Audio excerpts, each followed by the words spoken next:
Welcome back to another episode of Infidelity Tales Lab. We're thankful for your continued viewership. Before we begin, tell us, where in the world are you watching from? We love knowing our global reach. Now, let's dive into today's story.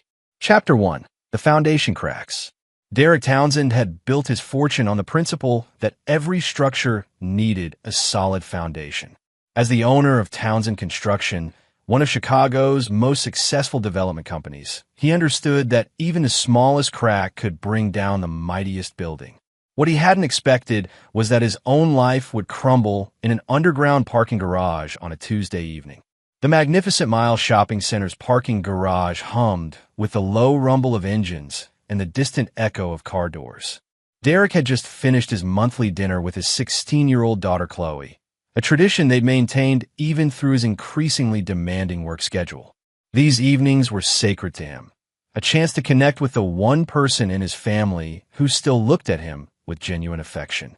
Derek was a man who commanded respect wherever he went. At 42, his broad shoulders and steel-gray eyes reflected the determination that had lifted him from a working-class background to the top of Chicago's construction industry. His hands, scarred from his early days as a laborer, now signed multi-million-dollar contracts. But those same hands trembled slightly as he reached for his car keys. "Dad, I had an amazing time tonight," Chloe said, sliding into the passenger seat of his black Mercedes. Her auburn hair, so much like her mother's, caught the harsh fluorescent lighting. "Mom never takes me anywhere interesting anymore. She's always busy." The way Chloe said busy made Derek pause. His daughter was perceptive, perhaps too much so. He'd noticed the distance in his wife Brielle's behavior over the past 6 months, but he'd attributed it to the stress of their recent move to the lakefront mansion he'd built for their family. Derek started the engine, his mind already shifting to tomorrow's board meeting. The Riverside Development Project, his most ambitious undertaking yet, required his full attention. 27 luxury condominiums overlooking the Chicago River, each one a testament to his vision and expertise. "Dad, turn off your phone. Now!" Chloe's sudden shout shattered his thoughts. Her voice carried a panic he'd never heard before, sharp and urgent. Derek immediately powered off his phone, his construction-honed reflexes responding to the command before his mind could process it. "Father, look over there."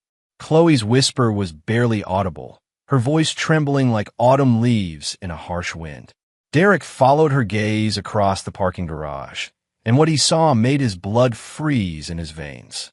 Two figures stood beside a silver BMW, illuminated by the sickly yellow light of the overhead lamps. The woman's elegant posture was unmistakable. Brielle, his wife of 18 years, the woman he'd met when she was modeling for fashion magazines, and he was just a foreman with big dreams. Her blonde hair was perfectly styled, her designer dress hugging curves that had graced magazine covers before she'd chosen to become Mrs. Derek Townsend. But it wasn't his wife's presence that sent ice through Derek's heart. It was the man with her, Ryan Kessler, the personal trainer from the exclusive fitness club where Brielle spent her mornings. Derek knew him by sight, had even shaken his hand at a charity function. The man was younger, probably 35, with the kind of sculpted physique that came from professional athletics and careful living. They weren't just talking.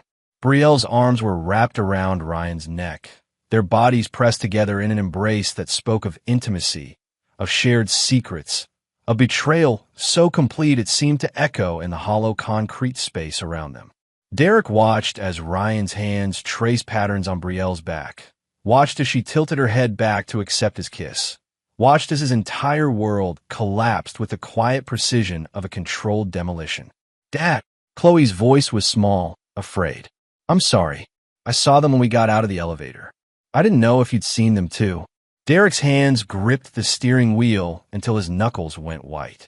In that moment, he understood why Chloe had told him to turn off his phone.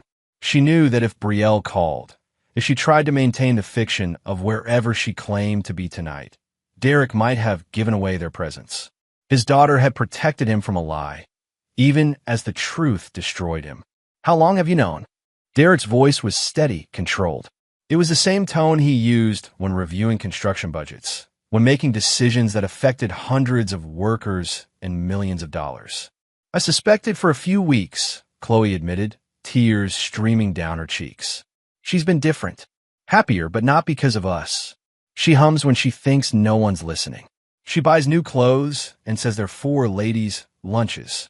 But the lunches never seem to involve any ladies I know. Derek nodded slowly. His daughter's intelligence had always impressed him, but now it cut like a blade. She'd been carrying this burden alone, protecting him from a truth that would have been easier to handle weeks ago than it was now, when he'd seen the physical proof of his wife's betrayal. Across the garage, Brielle and Ryan separated. Derek watched as Ryan handed her something. Keys, perhaps, or a phone. They spoke quietly, intimately, before moving toward their respective cars. The practiced ease of their goodbye suggested this wasn't their first clandestine meeting. "We're going home," Derek said quietly, "and we're going to act like tonight never happened. Can you do that for me, Chloe?" His daughter nodded, wiping her eyes. "What are you going to do, Dad?" Derek started the Mercedes and pulled out of the parking space, timing his departure to avoid crossing paths with either Brielle or Ryan. As they drove through the garage's exit ramp, he caught a glimpse of the silver BMW in his rearview mirror, followed moments later by Brielle's white Porsche. "I'm going to build something," Derek said, his voice carrying the same quiet determination that had built his empire. "But first, I need to understand exactly what I'm working with." The drive home was silent except for the hum of the engine and the distant sounds of the city. Derek's mind was already working, processing information, calculating possibilities. In construction, when you discovered structural damage, you had two choices: repair it or tear it down and start over. As they pulled into the circular driveway of their lakefront mansion, the house Derek had designed and built as a symbol of their success, their family, their love, he realized that some damage was beyond repair. But Derek Townsend had never been a man to walk away from a challenge. He'd built his fortune by being smarter, more ruthless, and more patient than his competitors. Now, as the automatic garage door closed behind them, he began to plan the most important project of his life. The foundation of his marriage had cracked. Now he would engineer its complete collapse, brick by brick, beam by beam, until nothing remained but dust and regret. Chapter 2: Blueprints of Betrayal. Derek's home office occupied the entire top floor of the lakefront mansion, its floor-to-ceiling windows offering a commanding view of Lake Michigan. He designed the space to reflect power and success. Mahogany desk, leather-bound chairs, walls lined with architectural awards and photos from groundbreaking ceremonies. Tonight, 3 days after the parking garage revelation, it felt more like a war room. The morning sun cast long shadows across the architectural plans spread on his desk, but Derek's attention was focused on a different kind of blueprint. On his computer screen, bank statements and credit card records painted a picture of deception that went deeper than a simple affair. Brielle's spending patterns over the past 8 months revealed a story Derek had been too busy to notice. Designer clothing purchases that far exceeded her usual expensive tastes. Hotel charges in downtown Chicago when she claimed to be shopping. Restaurant bills for 2 at places she'd never mentioned visiting. Most telling of all, a recurring monthly payment to RK Fitness Consulting, Ryan Kessler's personal training business. Derek leaned back in his chair, processing the information with the same methodical approach he brought to construction projects. His wife wasn't just having an affair. She was funding it with his money, building a relationship that had been developing for nearly a year. The office door opened quietly, and Chloe entered carrying 2 cups of coffee. Since the parking garage incident, his daughter had become his unofficial ally, though they'd barely spoken about what they'd witnessed. She set 1 cup on his desk and settled into the chair across from him. "Mom left early again," Chloe said, her voice carefully neutral. "She said she had a yoga class, then lunch with Mrs. Patterson." Derek pulled up Mrs. Patterson's contact information on his phone and hit call. The conversation was brief and telling. "She canceled on Eleanor Patterson 2 hours ago," Derek said after hanging up. "Emergency at the salon, apparently." Chloe nodded, unsurprised. "Dad, I need to tell you something else. Last week, when you were in Milwaukee for the hotel project, she didn't come home one night. She called, and said she was staying with her sister in Evanston because Rachel was having marriage problems. Derek's sister-in-law Rachel lived in Phoenix and had been happily married for 15 years. Another lie, another brick in the wall of deception his wife had been building. "Why didn't you tell me sooner?" Derek asked, though he already knew the answer. "Because I hoped I was wrong," Chloe said, tears threatening. "Because I wanted our family to be real, not just something that looked good from the outside." Derek stood and moved to the window, his reflection ghost-like against the morning sky.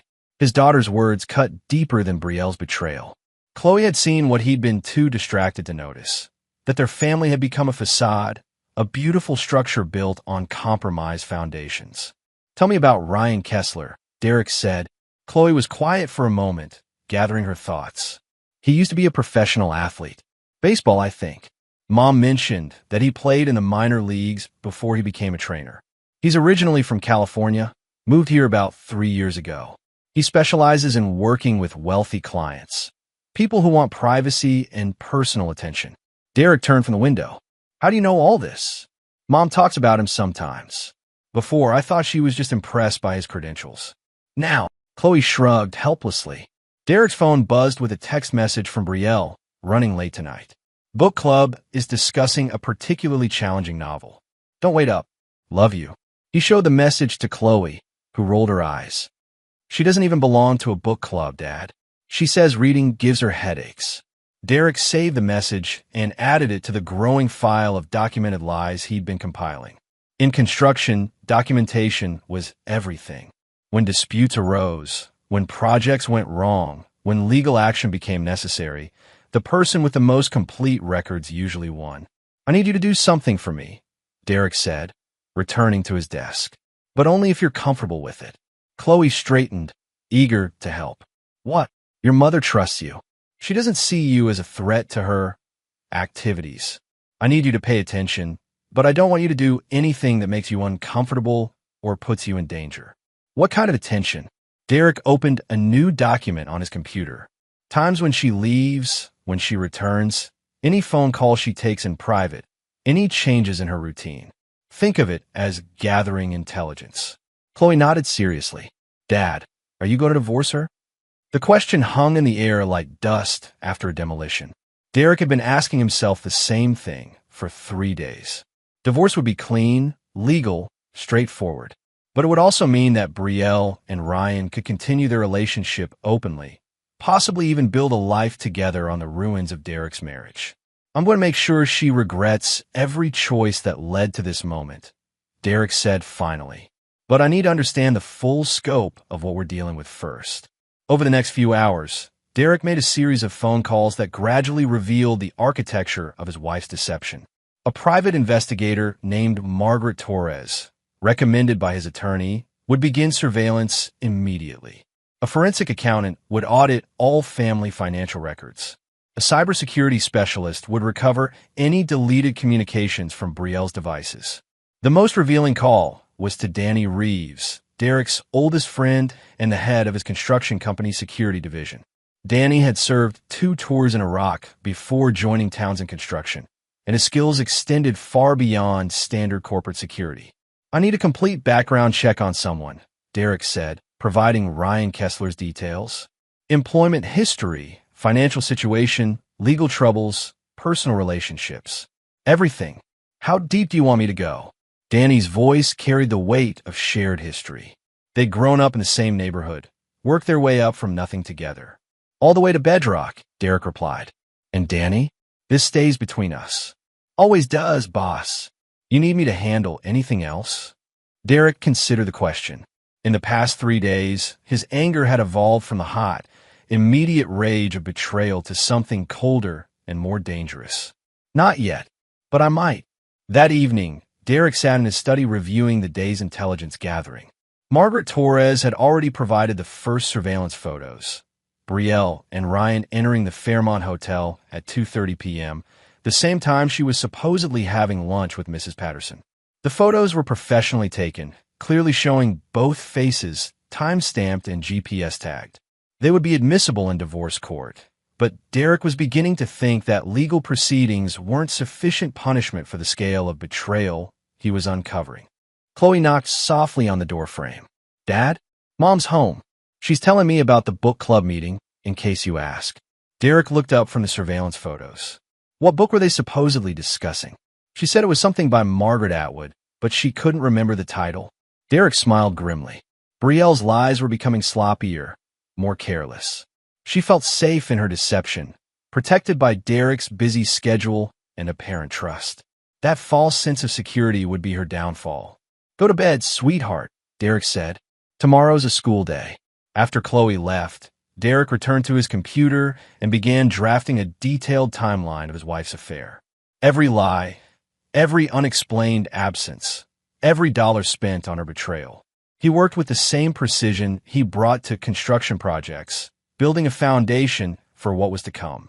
By midnight, Derek had created something more valuable than any architectural plan he'd ever drawn.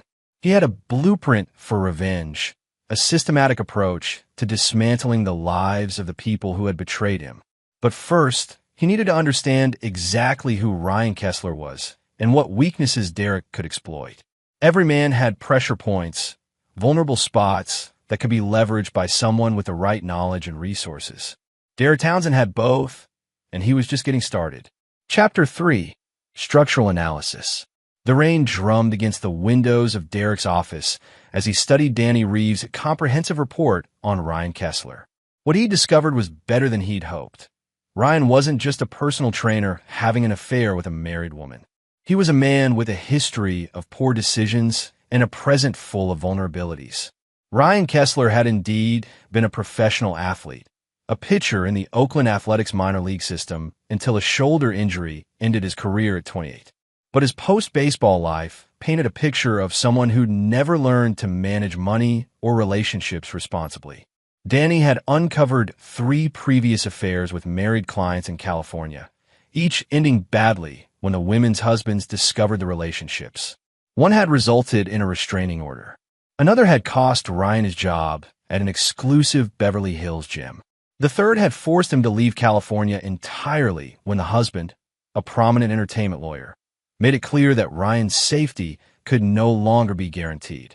"He's got a pattern," Derek muttered, reviewing financial records that showed Ryan living paycheck to paycheck despite charging wealthy clients premium rates. Credit card debt, a car lease he could barely afford, and a gambling habit that had cost him nearly $30,000 in the past year. Most interesting of all, Ryan had been skimming money from his business account to cover personal expenses, a practice that would interest the IRS if properly documented. Derek's phone buzzed with a message from Margaret Torres. "Subjects are at the Renaissance Hotel, room 1247. Meeting began at 11:30 a.m. Estimated duration 2 to 3 hours based on previous patterns." Perfect timing. Derek grabbed his jacket and headed downstairs. Brielle's Porsche was gone from the garage, exactly as he'd expected. She'd left that morning claiming to have a doctor's appointment, followed by shopping with friends. Derek drove to the Renaissance Hotel, not to confront them, but to begin the next phase of his plan. He parked in the visitors section and made his way to the hotel's business center, where he had a clear view of the elevator bank and front desk. At 2:15 p.m., he watched Ryan emerge from the elevator alone, looking satisfied and slightly disheveled. Derek waited exactly 10 minutes before following him to the parking garage, memorizing Ryan's license plate and the location of his BMW. Brielle appeared 20 minutes later, her blonde hair perfectly styled, her expression serene. She moved through the lobby like a woman without a care in the world, completely unaware that her husband was documenting every second of her betrayal. That evening, Derek set his final trap in motion. He called Brielle from his office, his voice warm and loving. "How was your day, sweetheart?" "Oh, typical Wednesday," Brielle replied, her voice light and casual. "Dr. Martinez says I'm in perfect health, and shopping with the girls was fun but exhausting. I probably bought too much, but I found this gorgeous dress for the Riverside Project launch party." Derek smiled coldly as he added another lie to his growing file. Dr. Martinez had confirmed that Brielle hadn't had an appointment in 6 months. "I'm glad you're feeling good," Derek said. "Actually, I have some exciting news." I've decided to accelerate the timeline for the Riverside project. We're hosting a major investor event this Saturday night at the Yacht Club. Black tie, very exclusive. Oh, that sounds wonderful, Brielle said, though Derek detected a note of concern in her voice. Will I know anyone there? Actually, yes. I'm planning to invite some of the people from your fitness club. You know, networking with the wealthy clientele. I thought I'd include that trainer you've mentioned, Ryan Kessler. You said he worked with successful people, right? The silence on the other end of the phone lasted exactly 4 seconds too long. Yes, I think that would be nice, Brielle finally said, though I'm not sure he'd fit in with that crowd. Nonsense, Derek replied smoothly. Successful people appreciate expertise in any field. I'll have my assistant send him an invitation tomorrow. Derek could practically hear his wife's mind racing, trying to figure out how to handle the situation. If she discouraged Ryan's attendance too strongly, it might seem suspicious. But having her husband and lover in the same room, especially at a business event, posed obvious risks. Maybe I should mention it to him at the gym, Brielle suggested. You know, prepare him for the invitation? That's thoughtful of you, Derek said. I'm sure he'll appreciate the heads up. After hanging up, Derek immediately called Danny Reeves. I need you to arrange something for me, Derek said. Saturday night, Yacht Club, during the investor event. Can you handle that? What kind of arrangement? Derek outlined his plan in detail. Danny listened without comment, occasionally asking clarifying questions. When Derek finished, there was a long pause. Boss, you sure about this? It's going to get messy. I'm certain, Derek replied. And Danny? I want everything documented. Video, audio, witness statements if necessary. Consider it done. Derek spent the rest of the evening refining his strategy. The Yacht Club event was real. He'd been planning it for months as a way to secure additional funding for the Riverside project. But now it would serve a dual purpose. In the controlled environment of a business gathering, surrounded by Chicago's elite, Derek would begin the systematic destruction of both his wife and her lover. He'd learned from studying Ryan's history that the man was impulsive, particularly when he felt threatened or cornered. Putting him in a room full of wealthy, powerful people while his affair partner's husband watched would create exactly the kind of pressure that led to mistakes. Derek opened his laptop and began composing the invitation to Ryan Kessler. The tone was friendly, professional, with just enough detail about the guest list to make Ryan understand the caliber of people who would be attending. Derek included a specific mention of the networking opportunities available for someone in the fitness industry looking to expand their client base. It was bait, carefully crafted to appeal to Ryan's financial desperation and social ambitions. Derek was betting that Ryan's ego and greed would overcome any caution about attending an event hosted by his lover's husband. As Derek sealed the envelope containing Ryan's invitation, he reflected on how much his life had changed in just 1 week. 7 days ago, he'd been a successful businessman with a beautiful wife and daughter, living in a mansion he'd built with his own hands. Now he was the architect of a very different kind of construction project. Derek had spent his career building structures that would stand for generations. Now he was designing something meant to collapse completely, to reduce 2 lives to rubble so complete that rebuilding would be impossible. The rain continued to fall against his office windows as Derek prepared for Saturday night. In 3 days, Ryan Kessler and Brielle Townsend would walk into the most elegant trap Derek had ever constructed. Neither of them would walk out the same. Chapter 4. The Foundation Shifts. Saturday evening arrived with the kind of crisp October air that made Chicago's skyline sparkle like cut crystal. The Grand Lake Yacht Club's ballroom buzzed with conversation as Chicago's financial elite mingled over cocktails and canopy, unaware they were about to witness the carefully orchestrated downfall of 2 people they'd never met. Derek stood near the bar, resplendent in his custom Italian tuxedo, playing the perfect host while internally counting down to Ryan Kessler's arrival.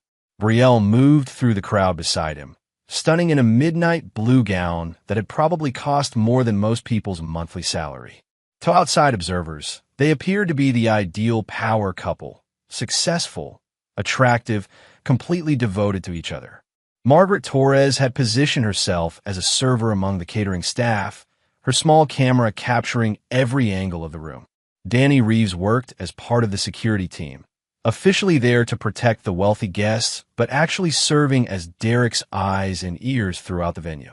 "Derek, darling, you've outdone yourself," said Patricia Williamson, the city's most prominent socialite and wife of a federal judge. "This venue is absolutely perfect for showcasing the Riverside Project." "Patricia, you're too kind," Derek replied, his arm around Brielle's waist. "I wanted our investors to see the same vision that drove us to create something truly special." Brielle smiled appropriately, but Derek felt the tension in her body. She'd been increasingly nervous as the evening approached, clearly dreading the prospect of Ryan attending. Derek had made sure to mention the invitation several more times during the week, watching his wife's stress level increase with each reminder. At exactly 8:30 p.m., Ryan Kessler entered the ballroom. Derek had to admit the man cleaned up well. Ryan wore a rental tuxedo that fit his athletic frame perfectly, his dark hair styled conservatively, his manner appropriately subdued for the setting. He moved through the room with the careful confidence of someone trying to blend into a world he didn't quite belong to. "Ah, there's our fitness expert," Derek announced, loud enough for nearby guests to hear. "Ryan Kessler, I'd like you to meet some people." For the next 30 minutes, Derek played the role of gracious host, introducing Ryan to investors, board members, and social leaders. He watched with satisfaction as Ryan's initial confidence began to crack under the weight of conversations about portfolio management, international development projects, and political connections that represented more money than Ryan had ever imagined. Brielle remained at Derek's side throughout the introductions, her face a mask of polite interest while her eyes tracked Ryan's every movement. Derek could feel her growing panic as the evening progressed, and the two most important men in her life occupied the same space. "Ryan, I understand you specialize in personal training for high-net-worth individuals," said Harrison Fletcher, CEO of Fletcher Industries and one of Derek's major investors. "My wife has been looking for someone with discretion and expertise." "I do work with clients who value privacy," Ryan replied carefully. "Personal fitness is a very individual journey." Derek stepped closer to the conversation. "Ryan has been working with my wife, Brielle. Haven't you been pleased with his personal attention, darling?" The double meaning wasn't lost on anyone paying attention. Brielle's face went pale, while Ryan's jaw tightened almost imperceptibly. "Ryan is very dedicated to his clients," Brielle said, her voice steady despite the challenge in Derek's tone. "I'm sure he is," Derek replied, his smile never wavering. "In fact, I was thinking of hiring him myself. I'd love to discuss your training methods. Ryan, perhaps we could step outside for a private conversation." This was the moment Derek had been building toward all week. In front of a room full of witnesses, he was offering Ryan a choice: come quietly for a conversation or create a scene that would end badly for everyone involved. Ryan glanced at Brielle, a quick look that lasted just long enough for Derek to capture it. "Of course, Mr. Townsend. I'd be happy to discuss my approach." Derek led Ryan out onto the yacht club's terrace, which overlooked Lake Michigan. The October wind was sharp, cutting through their formal wear and providing the perfect backdrop for what Derek had planned. "Beautiful view," Derek said conversationally, as if he were discussing the weather. "I come here when I need to think clearly about complex problems." Ryan remained silent, clearly understanding that this wasn't a casual conversation. "You know, Ryan, I've been in construction for 20 years, Derek continued, his voice calm and measured. "I've learned that every structure has weak points. Sometimes they're obvious, a crack in the foundation, a beam that can't handle the load. Other times, the weakness is hidden deep inside, invisible until the whole thing comes crashing down." "Mr. Townsend, I'm not sure what you're getting at." Derek turned to face Ryan directly. "I think you know exactly what I'm getting at. The question is whether you're smart enough to recognize when a structure is about to collapse." For a moment, the two men faced each other in silence, the sounds of the party drifting through the glass doors behind them. Derek could see Ryan calculating, trying to determine how much Derek knew and what his options might be. "I think there's been a misunderstanding," Ryan said finally. "Has there?" Derek pulled out his phone and showed Ryan one of Margaret Torres' surveillance photos. Ryan and Brielle entering the Renaissance Hotel 3 days earlier. This was taken Tuesday afternoon. According to my wife, she was shopping with friends. Ryan's face went white, but Derek wasn't finished. He scrolled to another photo, this one showing the two of them kissing in the hotel parking garage. 8 months, Derek said quietly. That's how long this has been going on. 8 months of lies, of stolen money, of my wife coming home to me after spending afternoons in hotel rooms with you. Look, Mr. Townsend. Derek's voice carried the same tone he used when firing incompetent contractors. Right now, you have a choice. You can walk away from my wife, leave Chicago, and never contact her again. If you do that, this ends here. Ryan straightened, perhaps remembering his athletic training or maybe just finding some backbone. And if I don't? Derek smiled, and something in that expression made Ryan take a step backward. If you don't, I'll destroy you so completely that you'll wish you'd never learned my wife's name. Derek's voice remained conversational, almost friendly. I know about your gambling debts. I know about the business account you've been skimming from. I know about the 3 married women in California and why you really left that state. Each revelation hit Ryan like a physical blow. Derek continued relentlessly.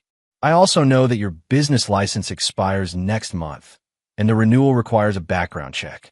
I wonder what the state licensing board would think about your pattern of unprofessional relationships with clients. You can't prove anything, Ryan said, but his voice lacked conviction. Derek pulled up another photo on his phone. Ryan entering what appeared to be an illegal gambling establishment on the South Side. Danny Reeves used to do intelligence work for the Army. He's very thorough. The terrace door opened, and Brielle appeared, her face tight with worry. Derek, is everything all right? People are starting to ask where you went. Derek looked at his wife, this woman he'd loved for 18 years, who'd shared his bed and his dreams and his trust. In her eyes, he saw fear and guilt and a desperate hope that somehow this situation could be managed, contained, forgotten. Everything's fine, darling, Derek said. Ryan and I were just discussing business opportunities. Weren't we, Ryan? Ryan looked between Derek and Brielle, clearly understanding that he was trapped. Whatever he said next would determine whether this conversation ended with a quiet retreat or something much more destructive. Yes, Ryan said quietly. Mr. Townsend was explaining the local business climate. Good, Derek said. Then we understand each other. As they walked back into the ballroom, Derek caught Danny Reeves' eye across the room. Danny nodded slightly, confirming that everything had been recorded. The conversation on the terrace, Ryan's reaction to the photos, Brielle's guilty entrance, all of it captured for future use. But Derek wasn't satisfied with driving Ryan away. That would end the affair, but leave both his wife and her lover free to potentially reconnect in the future. Derek wanted permanent solutions, consequences that would last forever. The foundation of Ryan Kessler's life was about to experience a catastrophic failure, and Derek Townsend was going to enjoy every moment of the collapse. Chapter 5. Load-bearing stress. The week following the yacht club confrontation brought an unseasonable warmth to Chicago, as if the city itself was holding its breath before winter arrived. Derek maintained his normal routine. Early morning gym sessions, long days at construction sites, evening strategy sessions in his home office, while privately monitoring the first cracks in Ryan Kessler's carefully constructed life. Margaret Torres surveillance reports painted a picture of a man under increasing pressure. Ryan had missed 3 client appointments, spent 2 consecutive nights at an underground poker game in Chinatown, and made 4 trips to the bank in 3 days. Most telling, he'd driven past the Renaissance Hotel twice without stopping, confirming that his affair with Brielle had been temporarily suspended. Derek's phone buzzed with a text from Danny Reeves, package delivered. Target acquired the bait exactly as predicted. Derek smiled grimly. The bait was a fictional business opportunity. A wealthy client, supposedly interested in Ryan's services, contacted through an intermediary who claimed to represent a prominent Chicago family. The meeting was scheduled for Thursday evening at an upscale restaurant in River North, where Ryan would discover that his prospective client was actually a federal agent investigating tax evasion in the personal fitness industry. Of course, there was no real investigation. The agent was an associate of Danny's, a former military police officer who now worked in corporate security. But Ryan wouldn't know that until after he'd been thoroughly terrified and convinced that his financial improprieties were under federal scrutiny. Derek's office intercom buzzed. "Mr. Townsend, your wife is here to see you." Derek looked up from his construction plans, surprised. Brielle rarely visited his office, claiming the industrial atmosphere made her uncomfortable. Her presence here, unannounced and during business hours, suggested desperation. "Send her in." Brielle entered wearing a cream-colored designer suit that accentuated her model-perfect figure. But Derek noticed the details that others would miss: the slight tremor in her hands, the carefully applied concealer that couldn't quite hide the exhaustion around her eyes, the way she hesitated before speaking. "Derek, we need to talk." "Of course," Derek replied, gesturing to the chair across from his desk. "What's on your mind?" Brielle sat carefully, crossing her legs in a gesture that had once been unconsciously sensual, but now seemed calculated. "It's about Saturday night. At the yacht club." "What about it?" "I thought the evening went well. Several investors expressed strong interest in expanding their commitments." "I'm not talking about business," Brielle said, her voice tight. "I'm talking about your conversation with Ryan Kessler." Derek leaned back in his chair, his expression neutral. Ryan seemed like a nice enough man. Professional, knowledgeable about fitness trends. "What?" "Derek, please don't play games with me. I know you suspect something." The admission hung in the air between them like smoke from a building fire. Derek had been waiting for this moment, when Brielle's guilt and fear would overcome her caution. "Suspect what exactly?" Derek asked, his voice perfectly calm. Brielle's composure cracked slightly. "I've made some mistakes. Poor choices that I regret deeply. But nothing that can't be fixed, nothing that has to destroy our family." Derek stood and moved to the window that overlooked his current construction project, a 40-story office tower that would house the headquarters of 3 major corporations. The building rose from the Chicago skyline like a monument to careful planning and precise execution. "Tell me about these mistakes," Derek said without turning around. I developed feelings for someone I shouldn't have. Someone who works at my gym. It was stupid and selfish, and I'm ending it." "Feelings," Derek repeated. "That's an interesting word choice. Very vague. We never. It was just emotional. Conversations, maybe some inappropriate attention, but nothing physical. Nothing that really mattered." Derek turned from the window, his steel gray eyes meeting his wife's blue ones. "Brielle, I've been married to you for 18 years. In all that time, I've never lied to you about anything important. Not about money, not about other women, not about my feelings or my intentions. I need you to think very carefully about whether you want to maintain that same standard of honesty." Brielle's face went pale. She understood the implications. Derek was offering her one chance to tell the truth, to potentially salvage something from the wreckage of their marriage. She began, then stopped. Derek could see her calculating, trying to determine how much he actually knew versus how much he suspected. "Let me help you," Derek said, returning to his desk and opening his laptop. "Last Tuesday afternoon, you told me you were having lunch with Mrs. Patterson. But Mrs. Patterson was having a root canal that day. I called her dentist to verify." Brielle's eyes widened. 3 weeks ago, you claimed to have a book club meeting. But you don't belong to a book club, and the restaurant where you supposedly met charged your credit card for a table for 2. Derek continued methodically, presenting evidence like a prosecutor building a case. Hotel receipts, GPS data from her car, credit card charges that contradicted her stated whereabouts. With each piece of evidence, Brielle seemed to shrink further into her chair. "How long have you been watching me?" she whispered. "Long enough to understand the scope of your betrayal," Derek replied. "The question now is what we do about it." "Derek, I love you. I love our family. What happened with Ryan was a mistake, a moment of weakness. But it's over now. Is it?" Derek picked up his phone and showed her Margaret Torres photos from the Renaissance Hotel. "These were taken Tuesday, the same day you lied about lunch with Mrs. Patterson." Brielle stared at the photos in horror, her hand rising to cover her mouth. "Oh God. Derek, I can explain." "No explanations necessary," Derek interrupted. "The photos speak for themselves. But I'm curious about one thing. Does Ryan know that I know? The question was a trap, and Brielle walked into it completely. You confronted him at the yacht club, she said. He told me you showed him pictures, threatened to ruin his business. Derek, you can't destroy someone's life over this. Derek smiled coldly. Can I? I've spent the last week researching Mr. Kessler very thoroughly. Did you know he's been skimming money from his business accounts? Or that he has gambling debts to some very unpleasant people on the South Side? Or that this isn't his first affair with a married client? Each revelation hit Brielle like a physical blow. Derek could see her beginning to understand that Ryan wasn't the successful, stable man she'd thought she was falling in love with. None of that matters, Brielle said desperately. What matters is us, our marriage, our family. I'll do anything to fix this, Derek. Counseling, therapy, whatever you think we need. Derek closed his laptop and studied his wife's face. She was beautiful, even in her distress. For a moment, he remembered why he'd fallen in love with her. The confidence, the grace, the way she believed in his dreams when he was just a working-class kid with ambitious plans.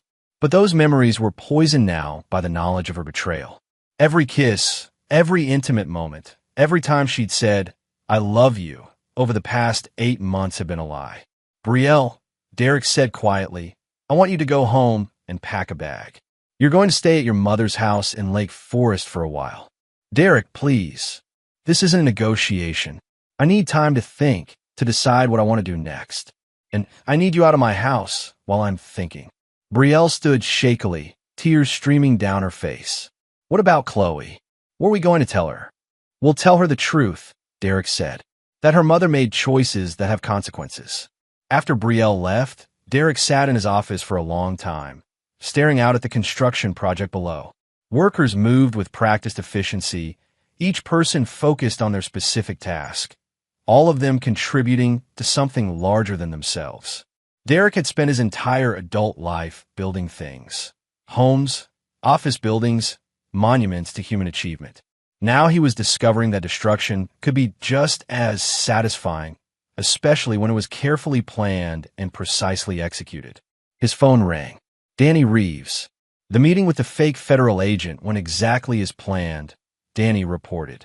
Target is now convinced he's under federal investigation for tax evasion. He's scheduled to meet with a tax attorney tomorrow morning. Another one of our people who will confirm his worst fears.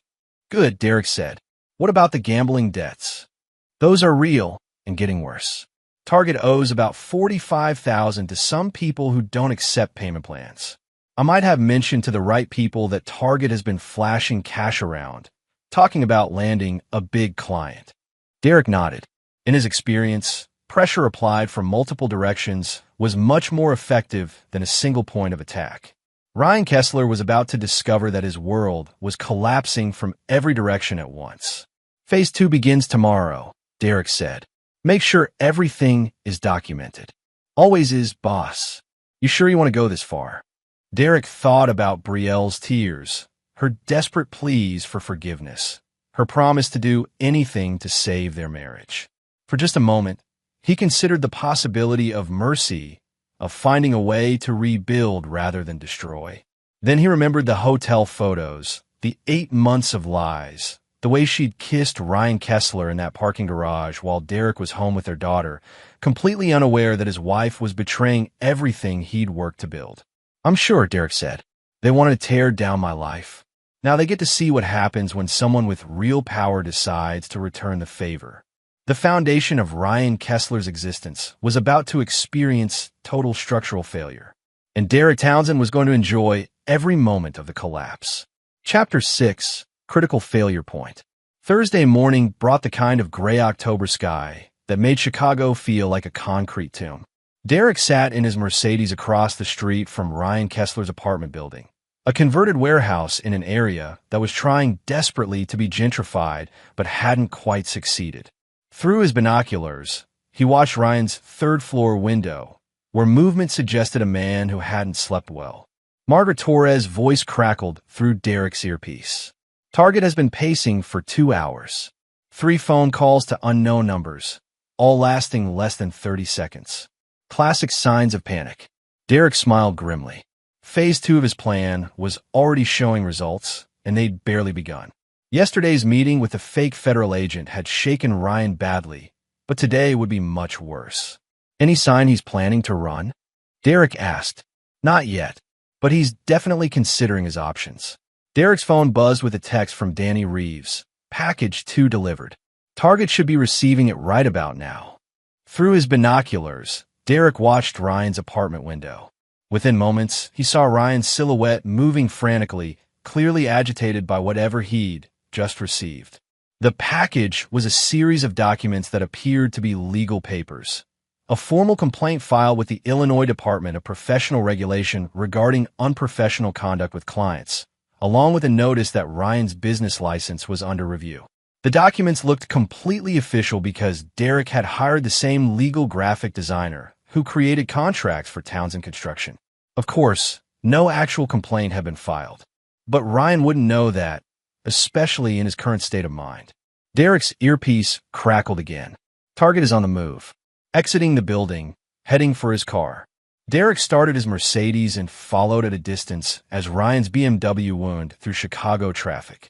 As Derek had predicted, Ryan was heading straight to Brielle. 20 minutes later, Derek watched from the parking lot of a nearby Starbucks as Ryan's BMW pulled into the driveway of Brielle's mother's house in Lake Forest. Through Margaret Torres' telescopic lens, they captured Ryan's agitated gestures as he argued with Brielle on the front steps. Can you hear what they're saying? Derek asked. Bits and pieces, Margaret replied through the earpiece. He's talking about federal agents, investigations, needing money. She's telling him to calm down, that they need to be smart about this. Derek's phone rang. Brielle. Derek, we need to talk immediately. I'm in the middle of a site inspection, Derek replied calmly. Can it wait? No, it cannot wait. Ryan is here, and he's telling me that federal agents are investigating his business. He thinks you're behind it. That's an interesting theory. Why would I be involved with federal agents? Derek, please. I know you're angry, and you have every right to be, but this has gone far enough. You're destroying an innocent man's life. Derek almost laughed at the word innocent. Through his binoculars, he could see Ryan pacing frantically on Brielle's mother's front lawn while Brielle tried to calm him down. If Ryan Kessler is under federal investigation, that's between him and the government, Derek said. I'm a construction contractor, not a law enforcement officer. The timing is too convenient, Brielle said desperately. First you confront him at the yacht club. Now suddenly he's being investigated? You have connections, Derek. You know people in the city, in the federal building. Derek did indeed have connections, but not the kind Brielle was imagining. His relationship with various officials was based on construction permits and zoning approvals, not criminal investigations. Brielle, I think you're giving me credit for more influence than I actually have. If your friend has legal troubles, perhaps he should consult an attorney. Through Margaret's telephoto lens, Derek watched Ryan grab Brielle's shoulders, his body language becoming increasingly aggressive. Brielle pulled away, clearly frightened by his behavior. He's falling apart, Derek. Yesterday he was calm and professional. Today he's different, desperate. Desperation makes people unpredictable, Derek agreed. Perhaps you should keep your distance until he sorts out his legal issues. I can't abandon him when he needs help. The words hung in the air between them, a perfect summary of Brielle's misplaced loyalty. She was willing to risk her family, her marriage, even her safety for a man she'd known for 8 months. That's your choice, Derek said finally. But make it carefully. After hanging up, Derek continued watching the drama unfold in his ex-wife's mother's driveway. Ryan was becoming increasingly agitated, his gestures more violent, his voice rising to levels that prompted neighbors to peer out their windows. Margaret Torres' voice was urgent in Derek's earpiece. Derek, I think we might have a problem. Target is losing control. Through the telephoto lens, Derek could see that Ryan had grabbed Brielle's wrist and was pulling her toward his car. Brielle was resisting, trying to break free, her face showing genuine fear. Should I intervene? Margaret asked. Derek hesitated. This was moving faster than he'd planned. He'd wanted to pressure Ryan, to destroy his business and financial stability, but he hadn't intended for Brielle to be physically threatened. Before Derek could respond, Brielle's mother appeared on the front steps. Catherine Morrison, a 70-year-old former teacher with the spine of a drill sergeant. She was carrying what appeared to be a baseball bat. "Young man, you have exactly 10 seconds to release my daughter and leave my property." Catherine's voice carried clearly across the lawn. "Or I'm calling the police and then demonstrating why I was the softball coach at Lake Forest High School for 30 years. Ryan immediately released Brielle's wrist, clearly recognizing that he was outnumbered and outmaneuvered. He said something that made both women recoil, then stormed back to his car and drove away with enough force to leave tire marks on the pavement. Derek's phone rang again. "Brielle," her voice shaking. "Derek, I need police protection. Ryan just threatened me. He said if I don't help him get money to pay off his debts, he'll make sure everyone knows about our affair, including Chloe." Derek felt something cold and sharp settle in his chest. Threatening his daughter crossed a line that even Derek's carefully controlled anger hadn't anticipated. "Are you hurt?" Derek asked, his voice deadly calm. "No, but I'm scared. He's not the man I thought he was. When people are desperate, when they feel cornered." "Where is he now?" "He drove off, but Derek, he knows where we live. He knows Chloe's school schedule, her routines. He's been to our house." Derek closed his eyes, calculating rapidly. His plan to systematically destroy Ryan Kessler had been working perfectly, but now the man was becoming unpredictable, potentially dangerous. That required a different approach. "Pack a bag," Derek said. "You and your mother are coming to stay at the house until this is resolved." "Derek, I don't think. This isn't a request, Brielle. You've put our family in danger through your choices. Now I'm going to fix it." Derek hung up and immediately called Danny Reeves. "We're accelerating the timeline," Derek said. "Target just threatened my family. I want him neutralized permanently." "How permanently are we talking?" Derek thought about Ryan's hands on Brielle's wrists, his threats against Chloe, the way fear had made Brielle's voice shake over the phone. "Completely," Derek said. "I want Ryan Kessler to disappear from our lives so thoroughly that it'll be like he never existed. That's going to require a different kind of operation. Then run a different kind of operation. Whatever it costs, whatever it takes." Derek ended the call and started his Mercedes. As he drove toward Lake Forest to collect his estranged wife and mother-in-law, he reflected on how quickly situations could escalate beyond careful planning. He'd started this as a systematic campaign to destroy two people who had betrayed him. Now, it was becoming something much more primitive and dangerous. But Derek Townsend had built his fortune by adapting to changing circumstances, by finding solutions when others saw only problems. Ryan Kessler had made the mistake of threatening Derek's family. Now he was going to discover that some structures, when they collapse, take everything nearby down with them. Chapter 7: Demolition. The emergency meeting took place in Derek's home office at 11 p.m. on Friday night, exactly 24 hours after Ryan Kessler had made his threats. Present were Derek, Danny Reeves, and Margaret Torres, along with two associates Derek had never met, but whose presence spoke volumes about how serious this situation had become. The first associate introduced himself simply as Collins, mid-40s, military-bearing, eyes that suggested he'd seen things that normal people never encountered. The second was younger, maybe 30, with the kind of lean build that came from serious physical training. He didn't offer a name at all. "Situation report," Derek said, settling behind his desk while the others arranged themselves in chairs that suddenly felt like war room furniture. Margaret Torres consulted her notes. "Target has been increasingly erratic since yesterday's confrontation. He missed a client appointment this morning, withdrew what appears to be his remaining cash from 3 different bank accounts, and made contact with known associates of the gambling operation he owes money to." Danny picked up the briefing. "Our intelligence suggests he's trying to negotiate a payment extension, but these aren't people who accept installment plans. He's got maybe 48 hours before they start applying serious pressure." "What kind of pressure?" Derek asked. Colin spoke for the first time. "The kind that leaves permanent reminders about the importance of paying debts on time." Derek nodded.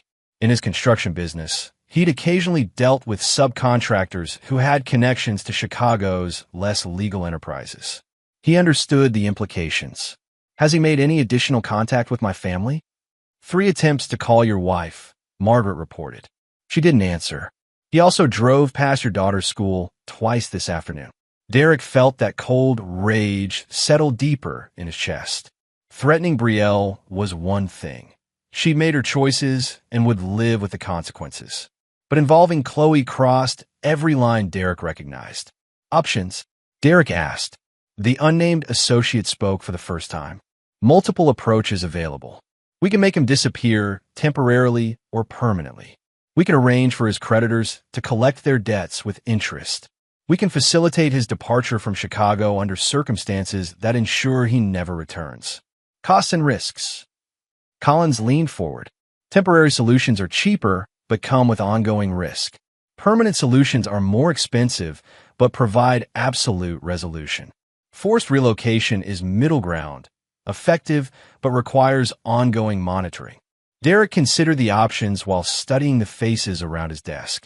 These men dealt in violence and coercion as matter-of-factly as Derek dealt in concrete and steel. The realization should have been disturbing, but Derek found it oddly comforting. I want him gone, Derek said finally. Completely, permanently, with no possibility of return. But I want it to look like natural consequences of his own poor choices. Danny nodded. His gambling debts provide perfect cover. Men who owe money to those people disappear regularly. Usually their bodies turn up in the Chicago River or Lake Michigan, but sometimes they're never found at all. Timeline. Tomorrow night, Collins said. Target has a meeting scheduled with his creditors at a warehouse on the south side. It's supposed to be a negotiation, but given his financial situation, Derek understood. Ryan Kessler was walking into a situation where violence was already likely. If that violence became lethal, if Ryan simply vanished into the kind of criminal underground that swallowed desperate men whole, no one would look too closely at the details. What about evidence? Investigation? Margaret Torres answered. Target has been behaving erratically for days. Multiple witnesses can testify to his increasingly desperate behavior. His financial records show massive debts to dangerous people. If he disappears, the most logical explanation is that he ran afoul of his creditors. And my involvement? Non-existent, Danny said firmly. You're a successful businessman whose wife had an affair. You discovered the affair, confronted the man. Your wife left him and moved back home. End of story. Derek stood and moved to his window, looking out at the dark expanse of Lake Michigan. Somewhere out there, beyond the reach of streetlights and city noise, was the kind of emptiness where a man could disappear without a trace. Do it, Derek said without turning around. The meeting concluded with logistics that Derek preferred not to know in detail. Times, locations, the specific mechanics of how a man vanished from existence. Collins and his associate left first, disappearing into the night as quietly as they'd arrived. Margaret Torres packed her surveillance equipment. After tomorrow, I'll have a complete file documenting the target's erratic behavior, his debts, his threats against your family.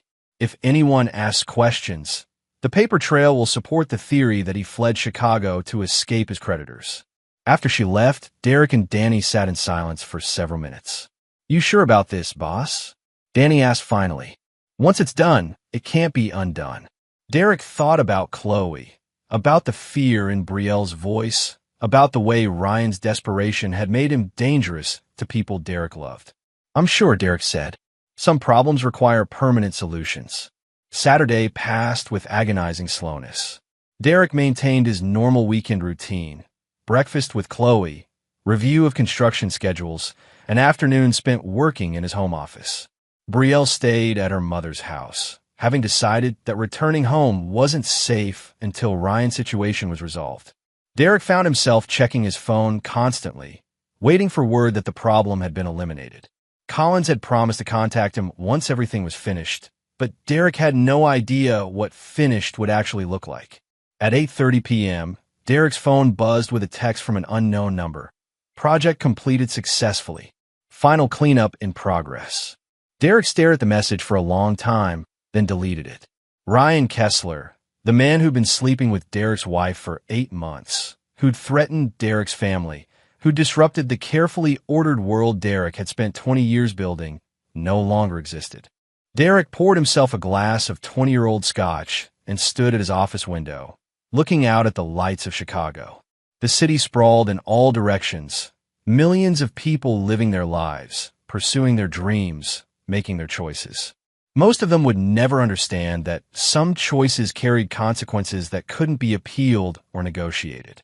That some men, when pushed too far, possessed the resources and determination to solve problems permanently. His phone rang. Brielle. Derek, I've been trying to reach Ryan all day. He was supposed to call me to let me know he was okay after yesterday. Have you considered that he might not want to talk to you, given how erratically he's been behaving?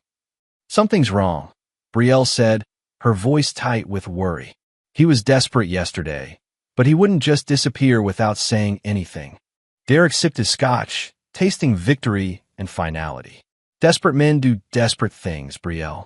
Maybe he decided that leaving Chicago was his best option. He wouldn't leave without telling me. Whatever else happened between us, he cared about me. Did he? Or did he care about the money you represented, the lifestyle you provided access to? The question hung in the air between them. Derek could hear Brielle breathing, processing the implications. Derek, if something has happened to Ryan, what could have happened to him? I'm a construction contractor, not a criminal. If Ryan Kessler has disappeared, it's because of his own choices, his own debts, his own desperate behavior. After hanging up, Derek finished his scotch and prepared for bed. Tomorrow, he would begin the process of rebuilding his life on a foundation that was finally solid, finally free from the cracks that had threatened everything he'd worked to create. Ryan Kessler was gone, permanently, and Derek Townsend had engineered the most successful demolition project of his career. Chapter 8. Reconstruction. 3 weeks after Ryan Kessler's disappearance, Chicago's autumn had settled into the kind of crisp perfection that made the city feel like a postcard. Derek stood in his office reviewing the final plans for the Riverside Development Project, but his attention kept drifting to the police report that Margaret Torres had obtained through her contacts in the Chicago PD. The official investigation into Ryan Kessler's disappearance had concluded exactly as Derek had planned. Missing person, presumed fled due to gambling debts and creditor pressure.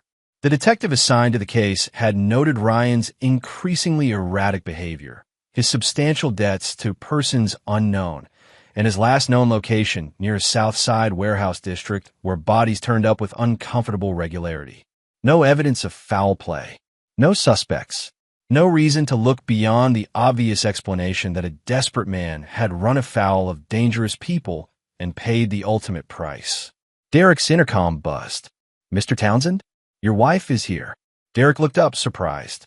He'd spoken to Brielle several times since Ryan's disappearance, but she hadn't visited his office. Her presence here suggested something important, possibly final. Send her in. Brielle entered wearing a simple black dress that made her look elegant and somehow diminished at the same time. The past 3 weeks had changed her. The confident, radiant woman who'd graced magazine covers had been replaced by someone who seemed to carry the weight of consequences she was only beginning to understand. Derek, thank you for seeing me. Of course. Please sit. Brielle settled into the chair across from his desk, the same chair where she'd made her desperate confessions 3 weeks earlier. But her demeanor now was different, subdued, perhaps even resigned. I know what you did, she said quietly. Derek's expression didn't change. I'm not sure what you mean. Ryan didn't just disappear, Derek. You made him disappear. Derek leaned back in his chair, studying his wife's face. That's a serious accusation. Do you have any evidence to support it? The timing, your connections, the way you've handled this entire situation with such precision.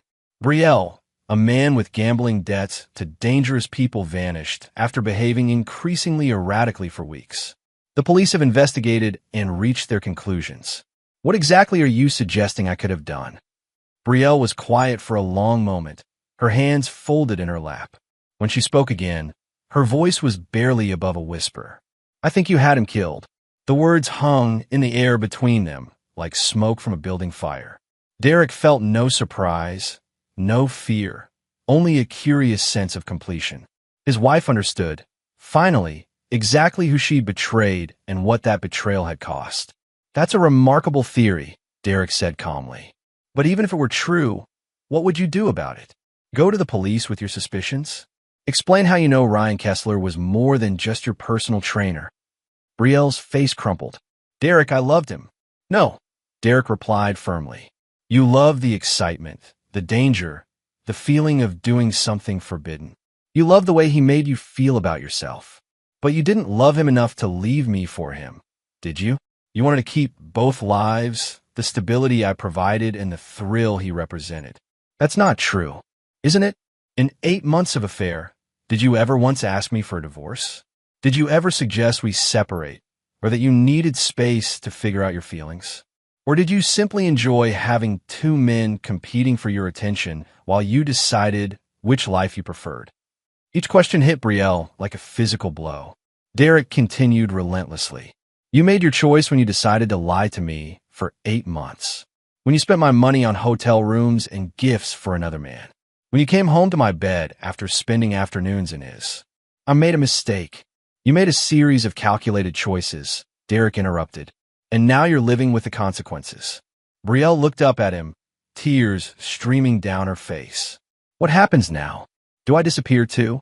Derek was genuinely surprised by the question. You're the mother of my daughter, Brielle. Whatever else has happened between us, that matters. Then what? Derek opened his desk drawer and removed a manila folder, thick with legal documents. Divorce papers. Very generous terms, considering the circumstances. You keep the house in Lake Forest, a substantial monthly allowance, and access to Chloe according to a custody agreement that favors your involvement in her life. Brielle stared at the folder without touching it. And in exchange, you sign the papers, you never speak about Ryan Kessler to anyone, and you rebuild your life somewhere that isn't Chicago. You're exiling me. I'm giving you a choice. Accept these terms and start over with more money than most people see in a lifetime. Or refuse and face the consequences of having the details of your affair become public record in a contested divorce proceeding. Derek leaned forward. Think carefully about which option serves Chloe's best interests. Brielle picked up the folder with trembling hands. Can I have time to review these? Take all the time you need, but understand that my patience has limits. After Brielle left, Derek returned to his construction plans. The Riverside Development Project was entering its final phase, 27 luxury condominiums that would stand as monuments to vision, planning, and flawless execution. His phone buzzed with a text from Chloe. Dad, can we have dinner tonight? Just us.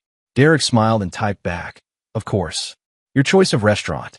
His daughter had been remarkable through the entire ordeal, maintaining her grades and her activities while navigating the emotional complexity of her parents' disintegrating marriage. She'd asked questions about Ryan's disappearance, but seemed to accept Derek's explanations that desperate people sometimes made desperate choices. Chloe was smart enough to understand that her father had been protecting their family, even if she didn't know the specific details of how that protection had been accomplished. Derek's office phone rang. Danny Reeves. Collins wanted me to let you know that all loose ends have been tied up. The warehouse where Target had his final meeting burned down last night. Electrical fire, apparently. Nothing suspicious, but eliminates any potential physical evidence. Good, Derek said. And the associates who facilitated the resolution? Paid in full and departed for destinations unknown. They were never here. We never met them. The project never happened. Derek nodded. In his experience, the most successful operations were the ones that left no traces, no lingering connections, no possibility of future complications. What about Margaret Torres? She's filing her final report and closing the case. As far as she's concerned, she was hired to document an extramarital affair, which she did. Anything that happened after that is outside her scope of involvement. Derek felt a sense of completion, of a complex project finally reaching its conclusion. Every element had been planned, executed, and documented according to specifications. The desired outcome had been achieved within budget and ahead of schedule. Ryan Kessler was gone. Brielle would sign the divorce papers and rebuild her life elsewhere. Chloe would remain in Chicago with Derek, protected from the chaos that had briefly threatened their family. Derek Townsend had dismantled 2 lives with the same precision he brought to constructing buildings. The process had been brutal but necessary, permanent but justifiable. As Derek prepared to leave his office for dinner with his daughter, he reflected on the lessons learned from this project. Trust, once broken, could never be fully repaired. Betrayal demanded consequences proportional to the damage inflicted. And some problems required solutions that existed outside the boundaries of conventional morality. Derek had built his fortune by understanding that every structure needed a solid foundation. Now he was building a new life on foundations that were absolutely unshakable, reinforced by the knowledge that he possessed the resources and determination to protect what mattered most. The reconstruction phase was beginning, and this time, Derek would make sure that every beam was load-tested, every joint was secure, and every potential weakness was eliminated before it could threaten the integrity of the whole. Chapter 9. The Final Blueprint. 6 months later, Derek stood on the observation deck of the completed Riverside Development Project, watching the sunrise paint Chicago's skyline in shades of gold and amber. 27 luxury condominiums rose behind him, each one occupied, each one generating the kind of returns that made investors very happy indeed. The project had been his most successful to date, launching Townsend Construction into the top tier of Chicago's development companies. Derek's personal net worth had doubled, his professional reputation had never been stronger, and his daughter was thriving as a senior at one of the city's most prestigious private schools. In every measurable way, Derek Townsend had won. His phone buzzed with a message from Chloe. Dad, accepted early admission to Northwestern. Can't wait to tell you all about it at dinner tonight. Derek smiled as he typed back congratulations. His daughter had chosen to stay in Chicago for college, a decision that suggested she felt secure in the life Derek had rebuilt for them. She'd adapted to her parents' divorce with remarkable resilience, perhaps understanding at some level that the dissolution of their marriage had eliminated sources of tension and uncertainty that had been affecting the entire family. Derek's reflection was interrupted by the arrival of Margaret Torres, carrying 2 cups of coffee and wearing the satisfied expression of someone whose work had exceeded all expectations. Final surveillance report, she said, handing Derek both a coffee and a manila folder. As requested, Derek opened the folder and reviewed photographs taken over the past week. Brielle, now living in Scottsdale under her maiden name, worked as a coordinator for a high-end art gallery. She lived in a modest but elegant townhouse, drove a sensible car, and appeared to have adopted a lifestyle appropriate to someone starting over. More importantly, she'd maintained complete silence about Ryan Kessler's disappearance. The private investigator Derek had hired to monitor her communications had found no evidence that she'd contacted police, journalists, or anyone else who might be interested in her theories about what had really happened. She's learned to live with uncertainty, Margaret observed, which is probably the smartest choice she could make. Derek nodded. Brielle had signed the divorce papers without modification, accepted the generous settlement terms, and relocated as agreed. She sent birthday cards to Chloe and maintained appropriate contact as befitted a divorced mother, but she'd made no attempts to challenge Derek's version of events or return to Chicago. Any indication she's planning to remarry? She's been dating a gallery owner in Phoenix. Divorced father of 2, drives a Honda, belongs to a book club. About as different from Ryan Kessler as it's possible to get. Derek closed the folder. And the final invoice? Margaret handed him an envelope. Professional services rendered, case closed, all materials delivered as specified. Derek wrote her a check that included a substantial bonus. Margaret Torres had been worth every dollar, providing the kind of thorough documentation that made Derek's subsequent actions both possible and legally secure. After Margaret left, Derek remained on the observation deck, considering how completely his life had been reconstructed. The divorce had been finalized with minimal publicity. Chloe had thrived in the stable environment Derek provided. Townsend Construction had expanded into 3 new markets and landed contracts worth more than Derek had previously earned in entire years. His phone rang. Danny Reeves. Thought you want to know? Final payment cleared this morning. All accounts closed, all contractors satisfied, all materials disposed of according to specifications. Derek understood. The last financial traces of Ryan Kessler's elimination had been erased. Collins and his associate had been paid through accounts that no longer existed, using money that couldn't be traced to Derek or any of his business interests. Any ongoing concerns? None whatsoever. Project completed, site cleaned, no environmental impact detected. Derek smiled at Danny's use of construction terminology to describe activities that had nothing to do with building anything. Excellent work. All of it. Just following the blueprint, boss. Same as always. After ending the call, Derek took out his personal phone and scrolled through his contacts. Over the past 6 months, he'd been invited to numerous social events, introduced to several attractive women who clearly saw him as an eligible bachelor, and generally welcomed back into Chicago's social circles as a successful single father. But Derek felt no interest in romantic relationships.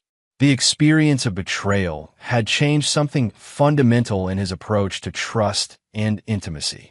He enjoyed the company of women, appreciated their conversation and perspectives, but he had no desire to make himself vulnerable to the kind of devastation that love could bring. Perhaps that would change in time.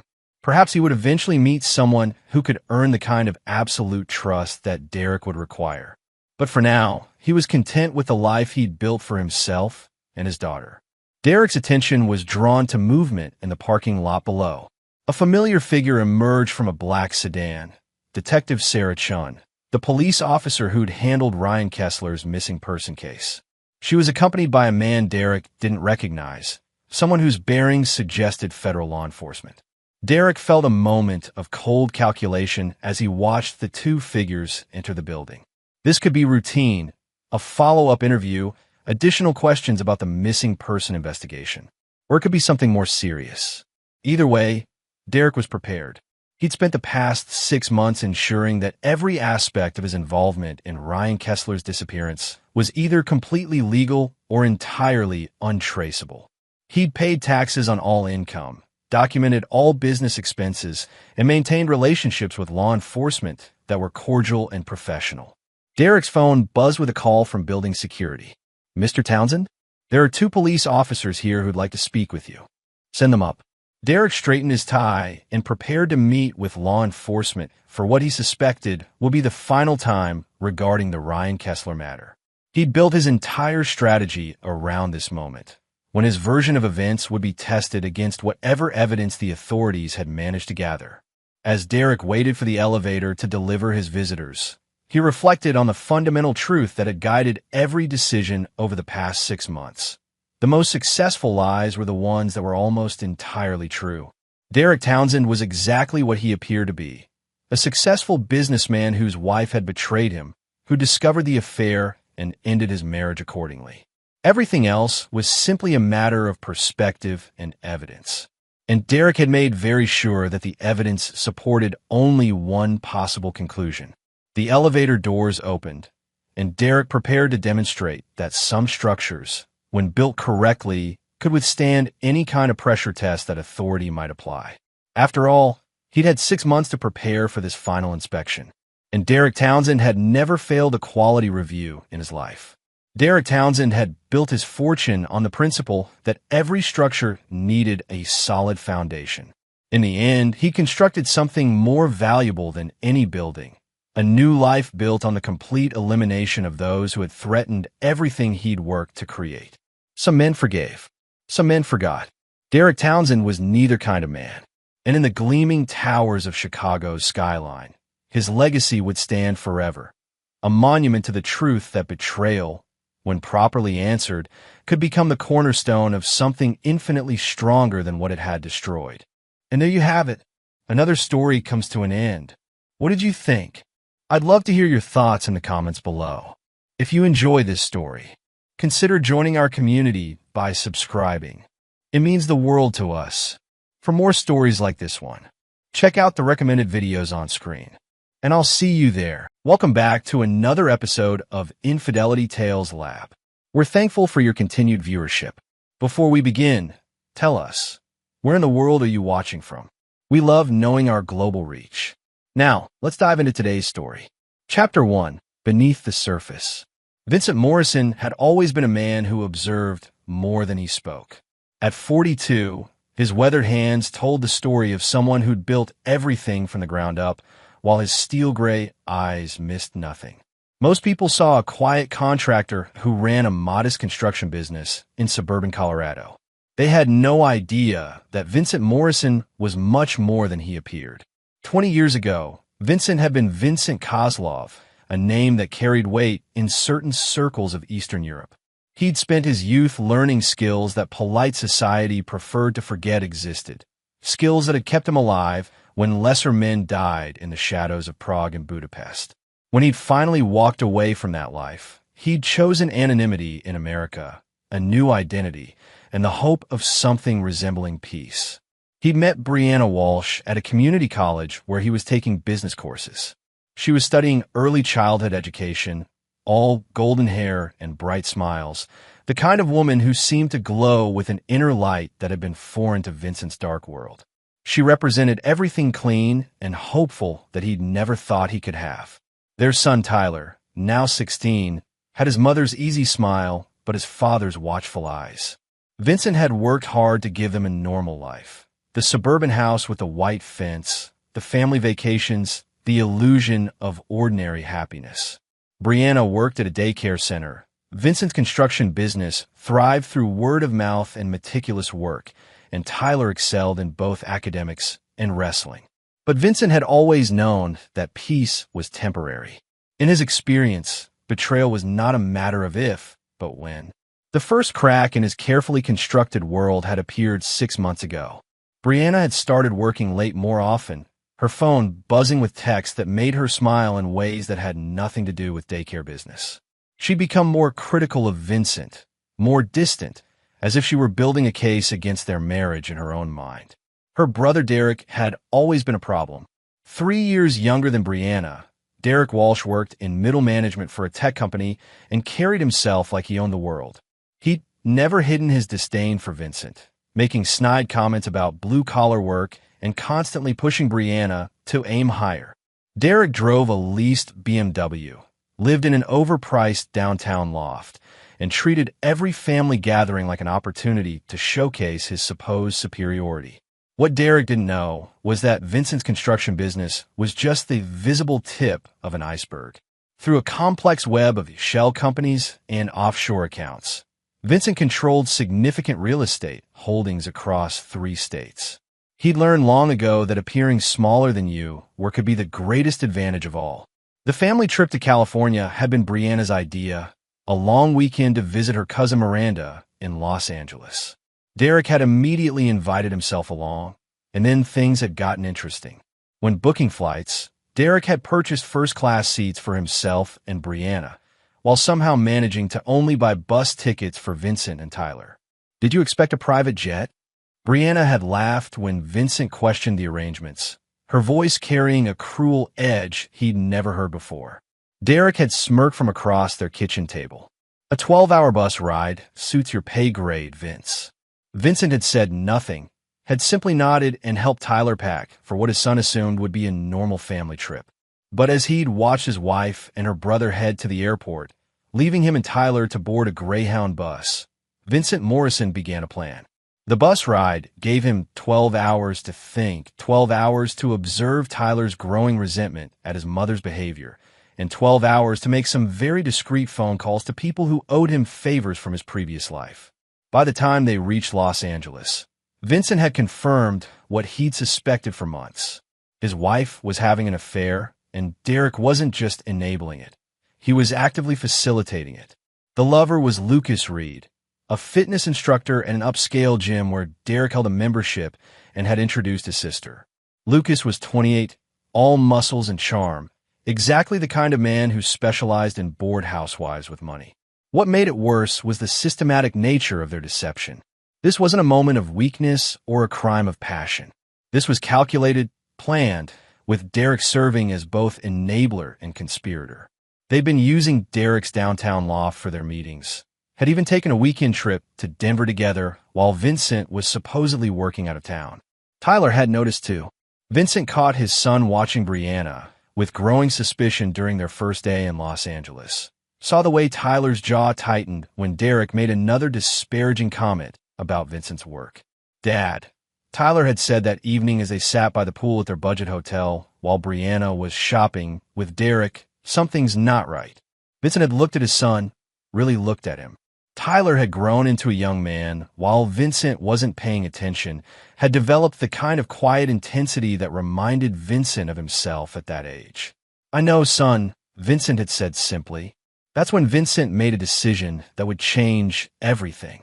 Tyler was old enough for the truth, old enough to choose sides, and smart enough to be an ally in what was coming next. Chapter 2: The Art of Observation. The second day in Los Angeles, Vincent and Tyler played the role of tourists while conducting surveillance that would have impressed Vincent's former colleagues. They visited the beach, toured Hollywood, ate overpriced food, and documented everything their wife and mother thought she was hiding. Brianna had claimed she was spending the day with her cousin Miranda, shopping and catching up. Derek had said he was meeting old college friends for a golf game. Both lies were easily exposed with patience and the right vantage points. Vincent had taught Tyler how to be invisible in plain sight, how to use reflection in storefront windows to watch without being seen, how to follow without being followed. The boy was a natural, inheriting not just Vincent's observational skills, but his capacity for cold analysis. They watched Brianna meet Lucas Reed at a beachside cafe in Malibu. The personal trainer was exactly what Vincent had expected: tall, lean, artificially tan, with the kind of practice smile that had probably launched 1,000 affairs. He drove a red Mustang convertible that screamed midlife crisis compensation. "That's him, isn't it?" Tyler had asked, his voice carefully controlled as they observed from across the street. "Yes," Vincent had confirmed, photographing the couple with a telephoto lens as they held hands and shared intimate conversation over lunch. But it was what happened next that truly revealed the scope of the betrayal. Derek had arrived at the cafe an hour later, joining Brianna and Lucas for what was clearly a planning session. Vincent watched through his camera lens as Derek pulled out his laptop, showing them something on the screen that made all three of them smile. Through careful positioning and a directional microphone Heed had shipped to their hotel, Vincent was able to capture fragments of their conversation. They were planning something beyond the affair, something that involved Vincent's construction business, his bank accounts, and what Derek kept calling the exit strategy. "Tyler," Vincent had said quietly as they drove back to their hotel, "how would you feel about spending your senior year living somewhere else?" His son had looked at him with those watchful eyes. "Depends on where and why. Because sometimes when people betray you, the only response is to make sure they can never do it again." Tyler had nodded slowly. "What do you need me to do?" That evening, while Brianna claimed to have a headache and went to bed early, Vincent had made a series of phone calls from the hotel's business center. The first was to his lawyer in Colorado, instructing him to begin certain legal preparations. The second was to his accountant, with very specific instructions about asset protection. The third was to a private investigator named Rodriguez, who specialized in cases involving infidelity and fraud. The fourth call was to a number he hadn't dialed in 15 years. "Dmitri," Vincent had said when the familiar voice answered. "It's Vincent." Vincent Kozlov. The Russian accent was thick with surprise. "I heard you were dead. Vincent Morrison now, and I need a favor. You saved my nephew in Bratislava. Name it. I need someone watched, and I need information. The kind of information that comes from computers and phones. Still making people disappear. Still making people wish they had." By the end of the evening, Vincent had set in motion a plan that would systematically dismantle the lives of everyone who had betrayed him. But first, he needed to return home and let them think they'd won. The next morning brought a surprise that even Vincent hadn't anticipated. Brianna announced that she was extending her stay in Los Angeles for another week. "Miranda really needs me right now," she said, not meeting Vincent's eyes. "She's going through a rough divorce, and I feel like I should be here for her." Derek had nodded supportively. "I can stay too. Help coordinate some business meetings out here." Vincent had smiled the understanding smile of a devoted husband. "Of course. Tyler and I will head back. You take care of family." As he'd hug his wife goodbye at the airport, Vincent had whispered in her ear, "I love you, Brianna. Remember that." She looked puzzled by the comment, But Vincent was already walking away, Tyler at his side, ready to begin the real work. The bus ride home gave Vincent 24 hours to finalize his plans. By the time they reached Colorado, he had identified every weakness in his enemies' lives, every pressure point that could be exploited, every relationship that could be turned into a weapon. Brianna wanted out of their marriage. She'd get out, but she'd leave with nothing, and she'd spend the rest of her life regretting the day she decided to betray Vincent Morrison. Derek thought Vincent was beneath him. He was about to learn exactly what Vincent Morrison was capable of. And Lucas Reed, the pretty boy trainer who thought he could steal another man's wife, he was going to discover that some men's wives came with a price that few were prepared to pay. Chapter 3. Setting the Board. The Morrison house felt different when Vincent and Tyler returned from Los Angeles. Without Brianna's constant chatter and Derek's periodic visits, the silence revealed truths that had been hidden beneath domestic routine. Vincent walked through each room, seeing everything with fresh eyes. The credit card bills Brianna had hidden in her jewelry box, the second cell phone tucked behind books on her nightstand, the receipts for expensive lingerie that she'd never worn for him. Tyler found a laptop she'd forgotten to take, and Vincent spent an hour extracting its contents with software that officially didn't exist. Deleted emails painted a picture of an affair that had been planned for months, complete with discussions about divorce strategy and asset division. Lucas had been coaching both Brianna and Derek on how to maximize her settlement while minimizing Vincent's ability to retain his business and property. "They think you're stupid," Tyler observed, reading over his father's shoulder. "That's their first mistake," Vincent replied, copying files to encrypted drives. "Never let anyone know how much you actually know." The following week, Vincent played the role of the oblivious husband perfectly. He called Brianna every evening, listened to her lies about helping Miranda, sent flowers to Derek's loft where she was actually staying. He even transferred $5,000 to her account when she claimed Miranda needed help with legal fees. Meanwhile, Rodriguez's investigation was providing a wealth of information about Lucas Reed. The personal trainer was drowning in debt, student loans, credit cards, a car lease he couldn't afford, and rent on a Venice Beach apartment that was bleeding him dry. He'd been targeting wealthy women for 2 years, with Brianna being his latest and most promising prospect. Derek's finances were equally precarious. His middle management salary barely covered his expensive lifestyle, and he'd been dipping into company funds to maintain appearances. The BMW was 3 months behind on payments, his loft was leveraged to the maximum, and he'd recently been passed over for a promotion that would have solved his money problems. Both men were desperate, which made them predictable. Vincent's plan began with a simple real estate transaction. Through one of his shell companies, he purchased the building that housed Derek's tech company. The previous owner had been quietly struggling with property taxes and maintenance costs, making Vincent's cash offer impossible to refuse. Derek's company had a 5-year lease with 3 years remaining, but Vincent discovered that the lease contained several overlooked clauses that could be triggered under the right circumstances. Within days of taking ownership, Vincent's property management company began documenting every minor lease violation, every instance of improper usage, every technical breach of the building's regulations. Simultaneously, Vincent made contact with Derek's employer through a consulting contract. Morrison Construction had been hired to evaluate the building's structural integrity and recommend necessary upgrades. Vincent's report, submitted with impressive technical detail and photographic evidence, identified serious safety concerns that would require immediate attention and significant financial investment. The company's executives found themselves facing a choice: spend hundreds of thousands of dollars on building upgrades or relocate their offices within 60 days. With their lease now in jeopardy due to Vincent's documented violations and facing the prospect of expensive building improvements, they chose to relocate. Derek Walsh, whose departmental budget had already been strained by his embezzlement, found himself blamed for the company's sudden facility crisis. The timing couldn't have been worse. His financial irregularities had begun attracting attention from the accounting department, just as his value to the company was being questioned. In Los Angeles, Lucas Reed was discovering that several of his wealthy clients had mysteriously canceled their training sessions. Vincent's network had made discreet contact with these women, sharing carefully edited information about Lucas's pattern of targeting married clients for affairs.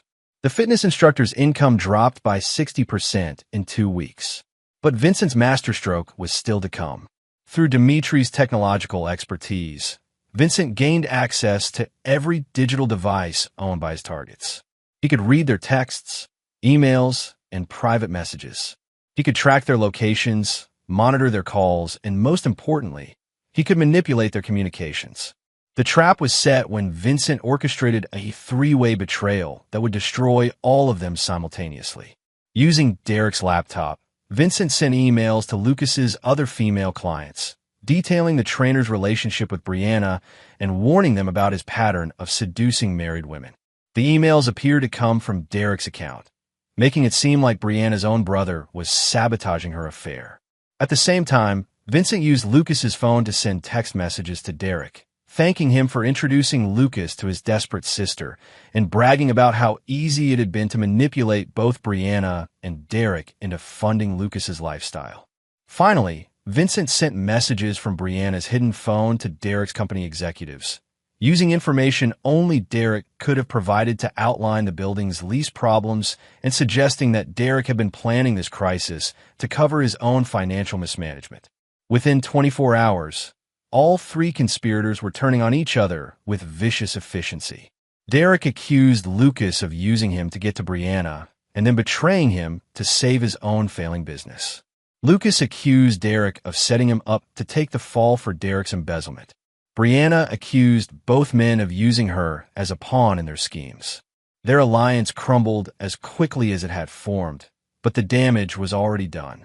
Derek's company fired him and referred his case to prosecutors.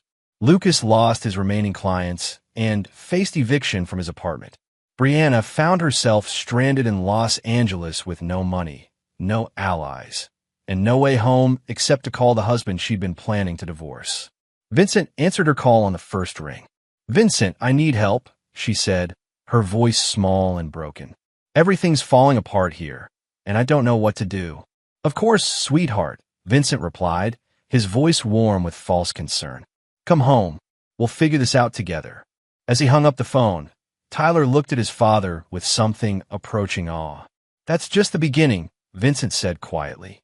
"They wanted to destroy our family for money. Now I'm going to show them what real destruction looks like." Chapter 4. The Return. Brianna's flight landed on a cold Thursday evening in early November.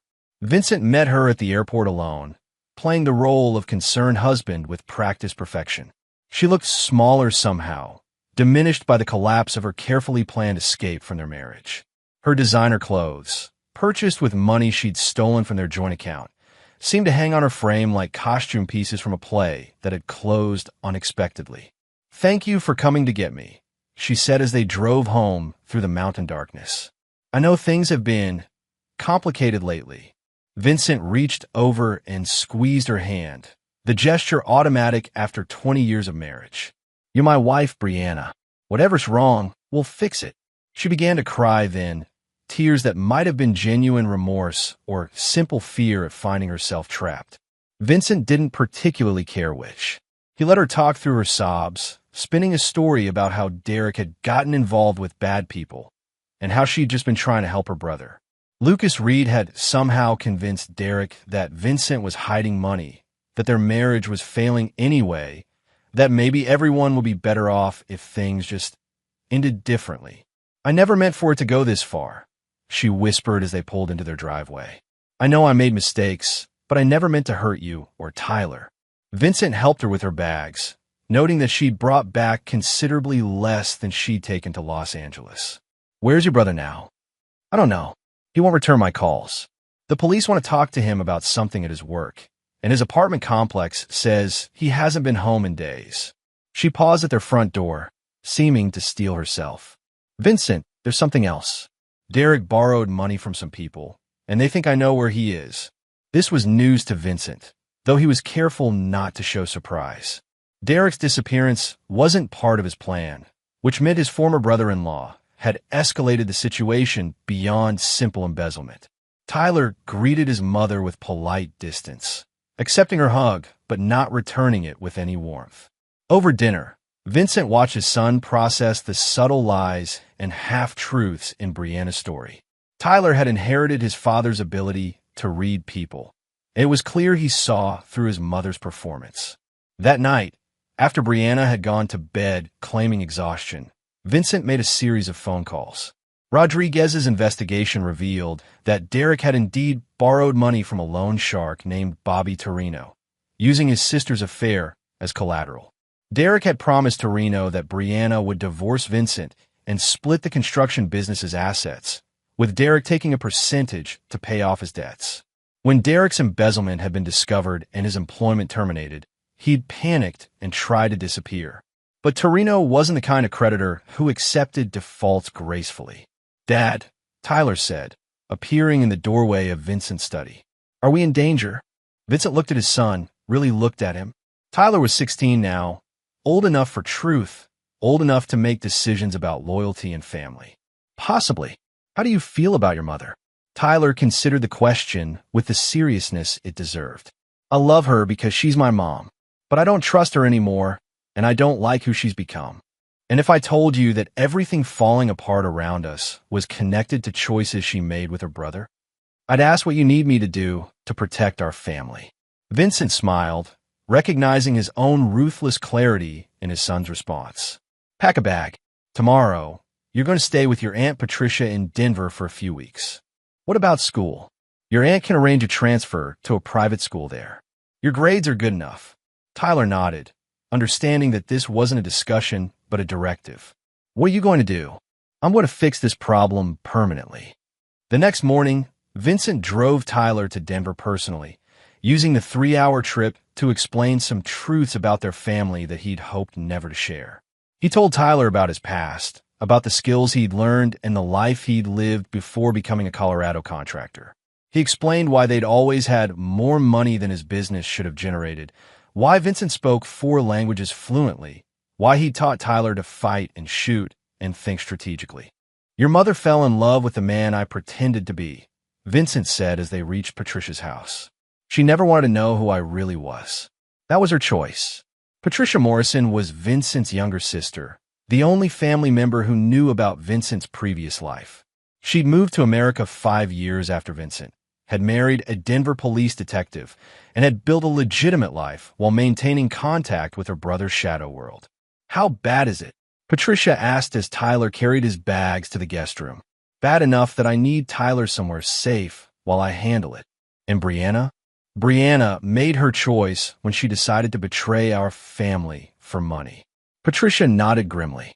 She'd never liked Vincent's wife, had always sensed something shallow and opportunistic beneath Brianna's cheerful exterior. "How long do you need?" 2 weeks. Maybe 3. Tyler's a good kid. He'll be fine here." When Vincent returned home that evening, he found Brianna pacing the kitchen with nervous energy. She'd received 2 phone calls during the day, one from a man who claimed Derek owed him money, and another from Lucas Reed begging her to call him back. "Vincent, I'm scared," she said, rushing into his arms. "These people think I have Derek's money, but I don't have anything. And Lucas keeps calling, saying we need to talk, but I don't want to talk to him."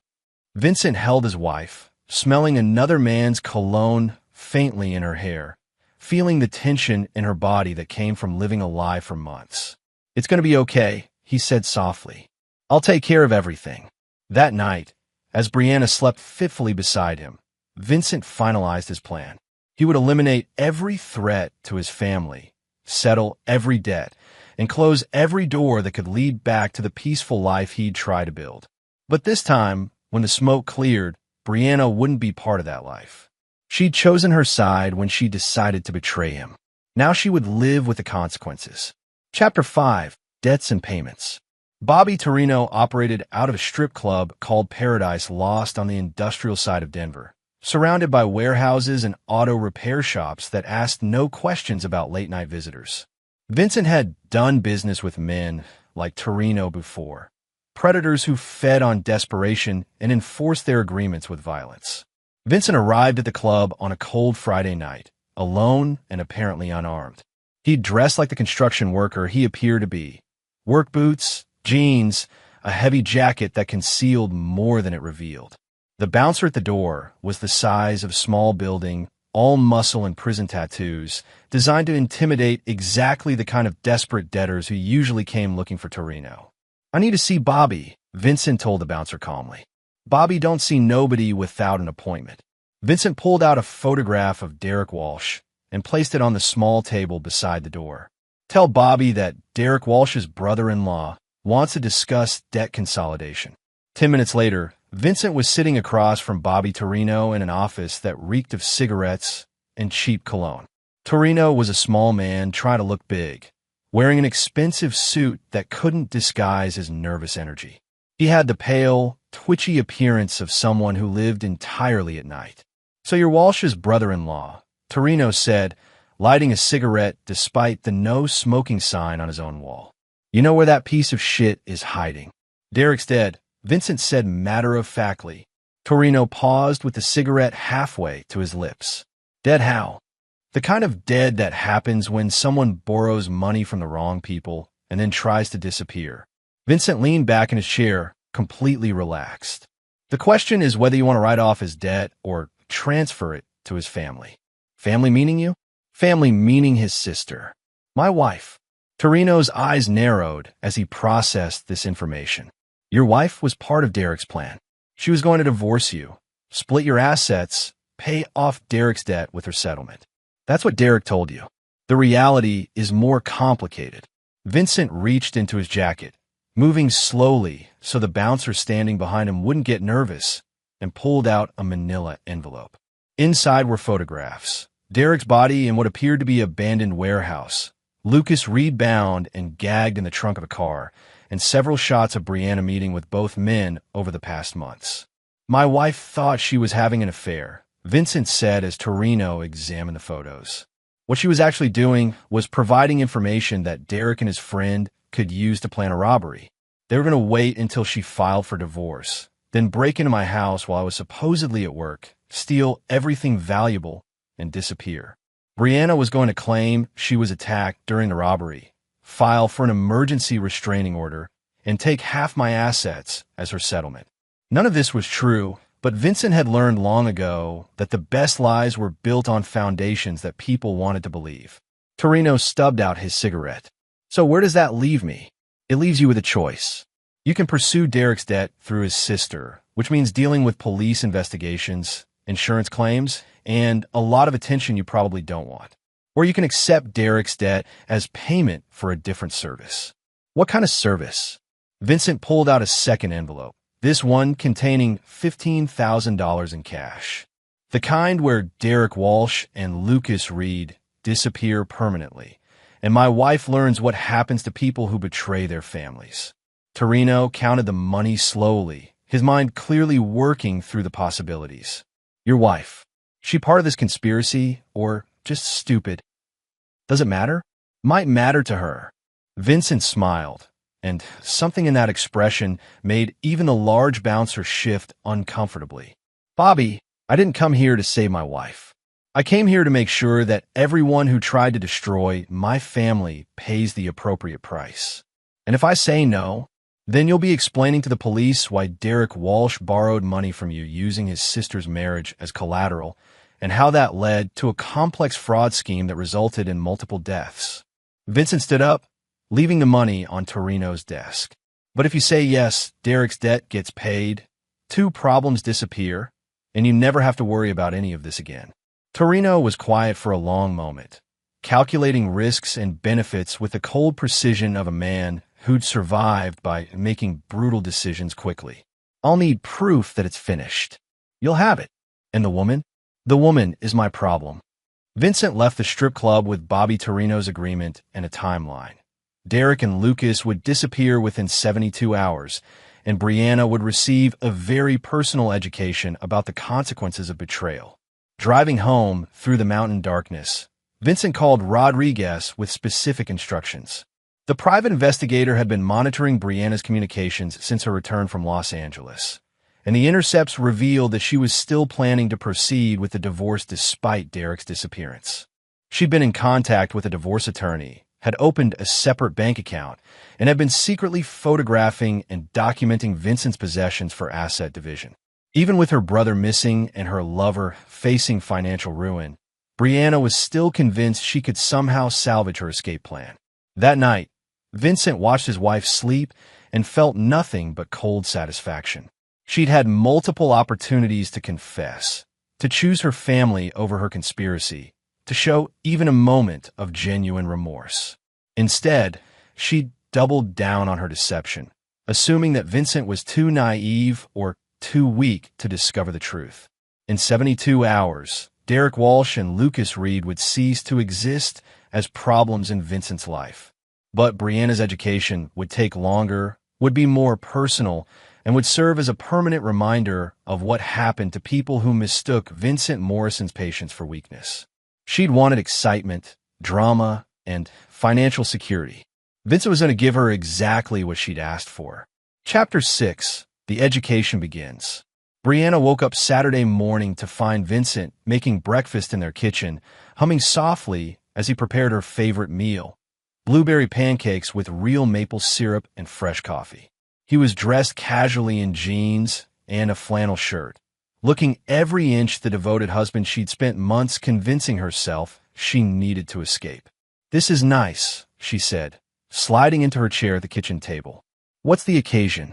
Can a man make breakfast for his wife without an occasion?" Vincent replied, setting a perfect plate in front of her.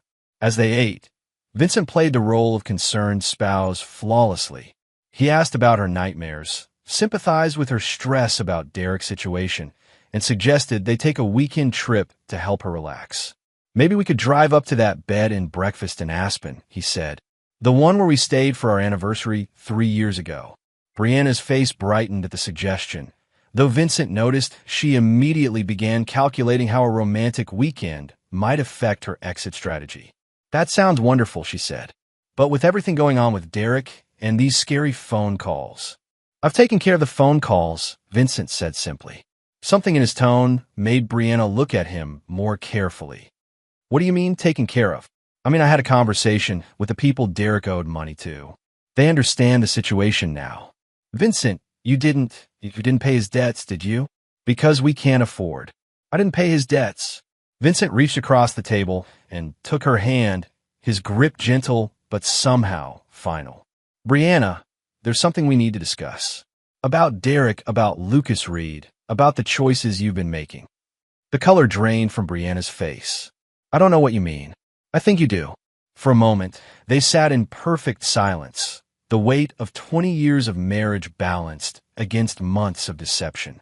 Vincent watched his wife's mind work, saw her consider and discard various lies, various deflections, various attempts to maintain the fiction that had already crumbled. "How long have you known?" she asked finally. "Since before Los Angeles." "And you said nothing?" "I wanted to see how far you would go." Brianna pulled her hand away from his, her breakfast forgotten. "So you set us up? You let me think I was getting away with it just so you could humiliate me?"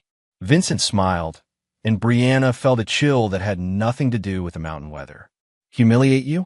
"Brianna, if I wanted to humiliate you, I would have confronted you in front of Derek and your lover. I would have exposed your affair to your family, your friends, your coworkers. I would have made sure everyone knew exactly what kind of woman you really are. Then what do you want?" "I want you to understand the consequences of betrayal." Vincent stood up and walked to the kitchen counter, where he'd left a manila envelope. When he returned to the table, he spread its contents in front of his wife like cards from a very deadly deck. Photographs. Brianna entering Derek's loft building. Brianna kissing Lucas Reed in restaurant parking lots. Text message printouts planning Vincent's financial destruction. Bank records showing money she'd stolen from their joint accounts. Email exchanges discussing divorce strategy and asset concealment. 20 years of marriage, Vincent said conversationally. 20 years of building a life together, raising our son, creating something that mattered. And you threw it all away for a personal trainer with a drug problem and a brother who sees you as a meal ticket. Brianna stared at the evidence of her betrayal spread across their breakfast table. "Lucas doesn't have a drug problem." Lucas Reed has been using cocaine to maintain his energy for training sessions since he started working at that gym. The debt he's accumulated isn't just from poor financial planning. It's from feeding an addiction that costs him $3,000 a month. That's not. Derek never said. Derek has been planning to disappear with your divorce settlement since this whole thing started. He never intended to stay around and help you rebuild your life. He was going to take his cut and vanish, leaving you to explain to everyone why your marriage fell apart. Vincent watched his wife process these revelations, watched her carefully constructed fantasy collapse as she realized how thoroughly she'd been manipulated by the men she'd trusted over her husband. But none of that matters now, Vincent continued, because Derek and Lucas are no longer part of this equation. What do you mean? I mean they've been removed from the situation. Brianna's eyes widened as the implications of Vincent's words sank in. Vincent, what did you do? I solved the problem. Oh God. Oh God. Vincent, please tell me you didn't. Didn't what, Brianna? Didn't protect our family? Didn't eliminate the threats to our son's future? Didn't handle the situation like a man instead of the victim? Vincent leaned back in his chair, completely calm as his wife began to hyperventilate. Here's what's going to happen. You're going to pack a suitcase with enough clothes for a week. You're going to drive to Denver and check into the Marriott downtown using the reservation I've already made. You're going to stay there until I call you. I'm not going anywhere until you tell me what happened to my brother. Vincent's expression didn't change, but something shifted in the atmosphere of the room, something that made Brianna's survival instinct scream warnings she was only now learning to hear. Your brother tried to destroy our family for money, Vincent said quietly. Your lover participated in a conspiracy to defraud me and leave me broken. You facilitated their plans and betrayed 20 years of marriage and trust. The question isn't what happened to them. The question is what's going to happen to you. Brianna stood up so quickly that her chair fell over. I'm calling the police. And telling them what? That your husband discovered your affair and your conspiracy to defraud him? That the men you were working with have disappeared and you're worried about your own safety? Vincent shook his head. Go ahead, Brianna. Call them. Explain to the investigating officers why you opened a secret bank account, why you've been photographing our possessions, why you hired a divorce attorney while lying to me about working late. She reached for her phone, then stopped as the full scope of her situation became clear. Any investigation would expose her own crimes, her own betrayals, her own carefully laid plans to destroy her husband financially. Pack your bag, Vincent said again. Go to Denver. Wait for my call. And Brianna, she looked at him through tears that contained more fear than grief. Start thinking about what kind of life you want to have when this is over. Because the life you had, the life you threw away for excitement and money, is gone forever. Chapter 7. Closing Circles.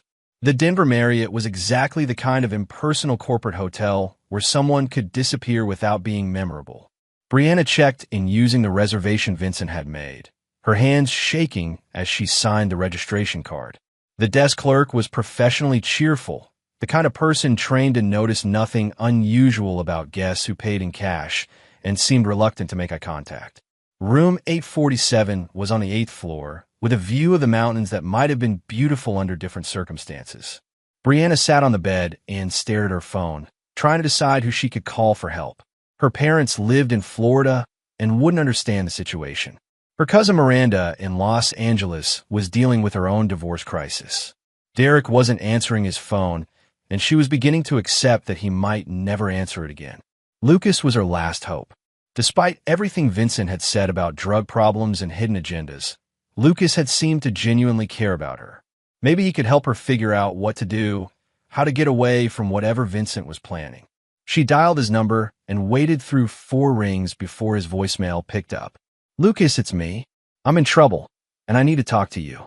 I'm at the Marriott downtown in Denver, room 847. Please call me back.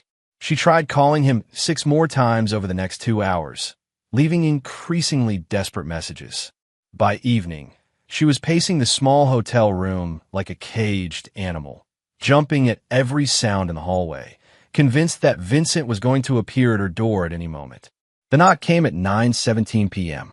Brianna froze, staring at the door as if it might explode. "Who is it?" "Hotel management, ma'am. We need to speak with you about your reservation." She approached the door cautiously and looked through the peephole. A man in a hotel uniform stood in the hallway, holding what appeared to be paperwork. He was alone, middle-aged, with the tired expression of someone working a late shift. Brianna opened the door with the chain still attached. "What's the problem?" "Ma'am, there's been an issue with the credit card used to secure your reservation. We need to verify some information. My husband paid for the room in advance." "Yes, ma'am, but the card was flagged by our fraud prevention system. If you could just step out here for a moment so we can verify your identity." Something about the request triggered Brianna's paranoia. "I'm not coming out there. You can verify whatever you need to verify right here." The man nodded understandingly. "Of course, ma'am. Let me just get the manager." He walked away down the hallway, and Brianna closed the door, her heart pounding. Something was wrong. Everything about this situation felt wrong. Her phone rang, and she grabbed it without looking at the caller ID. "Hello, Brianna." Vincent's voice was calm, almost gentle. "How are you settling in?" "Vincent, something's happening here. Hotel management is asking questions about the reservation, and I know. The man in the hallway isn't hotel management." Brianna's blood turned to ice. "What?" "His name is Tony Castellano. He works for the people Derek owed money to. They want to have a conversation with you about your brother's debts." "You set this up. I told you that I solved the problem with Derek's creditors. I never said the solution wouldn't involve you." Brianna sank onto the bed, the phone trembling in her hand. "Vincent, please. I know I made mistakes, but I'm your wife. We can work this out." "Brianna, you stopped being my wife the day you decided to betray our family. What you're now is a loose end that needs to be tied up. What do you want from me?" "I want you to understand that actions have consequences. I want you to experience what it feels like to be powerless, to be betrayed by people you trusted, to have your carefully laid plans destroyed by forces beyond your control." The knock came again, more insistent this time. "Vincent, don't do this. Whatever you're planning, don't do this. Open the door, Brianna." "No, open the door, or Tony will open it for you." Brianna looked around the hotel room desperately, searching for options that didn't exist. The windows didn't open. There was no fire escape, no way out except through the door where Tony Castellano was waiting. "What's going to happen to me?" "That depends on you. Tony and his associates are going to ask you questions about Derek's activities, about money he might have hidden, about people he might have contacted. Answer their questions honestly, and you'll have the chance to rebuild your life somewhere else." "And if I don't?" Vincent was quiet for a long moment. "Brianna, I spent the first 20 years of my life learning how to make people disappear. I spent the last 20 years trying to forget those skills. Don't make me remember them." The line went dead. Brianna stared at the phone, then at the door, then at the window that showed the lights of Denver 8 floors below. She thought about Tyler, about the son who had looked at her with growing disappointment as her deceptions became obvious. She thought about the life she'd had and the life she'd thrown away for the promise of excitement and easy money. The knock came a third time, followed by a voice that was no longer pretending to be polite. "Mrs. Morrison, we need to talk." Brianna walked to the door and turned the deadbolt. Whatever was about to happen, whatever Vincent had arranged for her, she would face it with whatever dignity she had left. As she opened the door, her last coherent thought was a memory of Vincent making blueberry pancakes that morning, humming softly in their kitchen, looking like the devoted husband she decided wasn't enough for her anymore. Chapter 8. The Weight of Truth. 3 days later, Vincent received a phone call from the Denver Police Department. Brianna Morrison had been found in a parking garage downtown, beaten and unconscious, her purse and identification missing.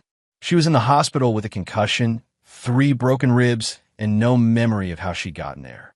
Vincent played the role of concerned husband perfectly, rushing to the hospital with flowers and terror in his voice. He held Brianna's hand as she drifted in and out of consciousness, whispered reassurances about her recovery, and answered the police detective's questions with exactly the right mixture of confusion and worry. She'd been receiving threatening phone calls about her brother. Vincent explained to Detective Morrison, no relation, despite the name. Derek got involved with some bad people, borrowed money he couldn't pay back. Brianna was scared they might come after family members. Any idea where your brother-in-law might be now? Derek disappeared 2 weeks ago. Brianna tried to help him, but Vincent shrugged helplessly. Derek always made poor choices. When Brianna was finally conscious enough to speak coherently, her story was fragmentary and confused. She remembered checking into the hotel, remembered phone calls, remembered being afraid. But the details were hazy, possibly due to the head injury, possibly due to trauma, possibly due to medications. I think someone was trying to get information about Derek, she told the detective weakly. They kept asking where he was, what he'd done with the money. What money? I don't know. I kept telling them I didn't know anything, but they didn't believe me. Vincent squeezed her hand supportively. The important thing is that you're alive, he said. Everything else can be figured out later. Over the following week, as Brianna recovered in the hospital, Vincent began implementing the final phase of his plan. Rodriguez's investigation had uncovered the full scope of Brianna's betrayal. Not just the affair and the planned divorce fraud, but also a systematic theft of money from their joint accounts over 6 months, forged signatures on business loans, and an attempt to secretly sell Vincent's truck and construction equipment. With this evidence, Vincent's attorney filed for divorce on grounds of adultery and fraud, seeking emergency injunctions to freeze Brianna's accounts and prevent her from disposing of any marital assets. The filing included photographs, bank records, text messages, and a detailed timeline of Brianna's criminal activity. By the time Brianna was released from the hospital, she found herself facing not only criminal charges for theft and fraud, but also a divorce proceeding where Vincent was seeking full custody of Tyler and exclusive ownership of all marital property. I don't understand, she said when Vincent visited her at the small apartment she'd been forced to rent with the few $100s left in her personal account. I thought we were going to try to work things out. Vincent looked around the shabby one-bedroom apartment, peeling wallpaper, threadbare carpet, the kind of place where people landed when their lives fell apart completely. Brianna, you tried to steal $47,000 from our joint accounts. You forged my signature on loan documents. You were planning to disappear with Derek and your lover after bankrupting me and destroying Tyler's future. That's not. I never actually took any money. You transferred money to accounts Derek controlled. You used our credit cards to fund your affair. You hired a divorce attorney with money stolen from our son's college fund. Vincent sat down across from her on a couch that looked like it had been salvaged from a garage sale. But none of that is why I'm here. Then why are you here? To give you a choice. Vincent pulled out a legal document and placed it on the coffee table between them. This is a confession detailing your involvement in Derek's embezzlement scheme, your affair with Lucas Reed, and your plan to defraud me through divorce proceedings. Sign it, and I'll make sure the criminal charges against you are reduced to misdemeanors. You'll serve 6 months in county jail, followed by 3 years probation. And if I don't sign, then you'll go to trial for felony fraud, identity theft, and conspiracy. With Derek missing and Lucas facing his own criminal charges, you'll be the only defendant left to blame for everything that went wrong. Brianna read through the confession slowly, her face growing paler with each paragraph. This makes it sound like I planned everything. Didn't you? No. Derek came to me with the idea. He said you were hiding money, that you'd been lying to me about our finances for years. He said Lucas could help me figure out if I'd be better off divorced. And you believed him. He's my brother. Your brother was planning to disappear with your divorce settlement and leave you holding the bag for his debts. Vincent leaned forward, his voice gentle but implacable. Brianna, Derek used you. Lucas used you. They saw a naive woman who was dissatisfied with her marriage, and they fed you exactly the story you wanted to hear. That's not true. Lucas Reed was arrested yesterday in Las Vegas, trying to board a plane to Mexico with $50,000 in cash and a fake passport. When the DEA searched his apartment, they found enough cocaine to supply a small nightclub and evidence that he'd been running the same con on married women for 3 years. Brianna stared at the confession, tears streaming down her face. What about Derek? Derek Walsh is gone. The people he owed money to have written off his debt as a business loss. Gone where? Vincent looked at his wife, his soon-to-be ex-wife, with something that might have been pity. Brianna, there are consequences for betraying the wrong people. Derek learned that lesson the hard way. She signed the confession with shaking hands, her signature weak and barely legible. As Vincent folded the document and put it back in his jacket, Brianna made one last desperate attempt to salvage something from the wreckage of her life. What about Tyler? He's my son, too. Tyler made his choice when he saw who you really were. He's staying with my sister until this is resolved. And after I serve my time, can I see him? Vincent stood up, straightening his jacket with the careful precision of a man who had just finished a long and complicated job. Tyler is 16 years old, Brianna. In 2 years, he'll be an adult who can make his own decisions about relationships. If you can rebuild your life into something worth respecting, maybe he'll choose to have a relationship with you. And us? Is there any chance for us? Vincent looked at the woman he'd spent 20 years loving, the woman who had carried his child and shared his bed and promised to stand by him through whatever came. He saw a stranger now, someone whose greed and selfishness had destroyed everything they'd built together. No, he said simply. There's no chance for us. As he walked toward the door, Brianna called after him one last time. Vincent, I'm sorry. I know that doesn't mean anything now, but I'm truly sorry. He paused with his hand on the doorknob, not turning around. Brianna, if you had come to me 6 months ago and said you were unhappy, that you needed something different from our marriage, I would have done everything in my power to fix it. If you had told me you'd made a mistake with another man, I would have forgiven you and worked to rebuild our trust. Then why? But you didn't choose honesty or forgiveness or second chances. You chose deception and theft and conspiracy. You chose to treat me like an enemy to be destroyed rather than a husband to be trusted. Vincent opened the door, letting in the cold mountain air. Actions have consequences, Brianna. This is yours. Chapter 9, The Price of Peace. 6 months later, Vincent Morrison stood in the kitchen of his newly renovated house, making blueberry pancakes for one. The house felt different now. Cleaner somehow, lighter, as if removing the rot of deception had allowed the space to breathe again. Through the window, he could see the Rocky Mountains in the distance, their peaks white with early spring snow. Tyler had returned from Denver the week before, taller and more serious than when he'd left. The private school had challenged him academically, and living with Patricia had taught him things about family loyalty that couldn't be learned from textbooks. He'd visited Brianna twice during her incarceration, brief meetings in the county jail that had convinced both of them that some relationships couldn't survive certain betrayals. She looks older, Tyler had told Vincent after the second visit. Like she finally understands what she lost. Understanding and accepting are different things, Vincent had replied. Understanding is intellectual. Acceptance is emotional.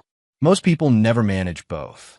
The divorce had been finalized 3 weeks earlier, with Brianna receiving exactly what she'd brought into the marriage 20 years ago.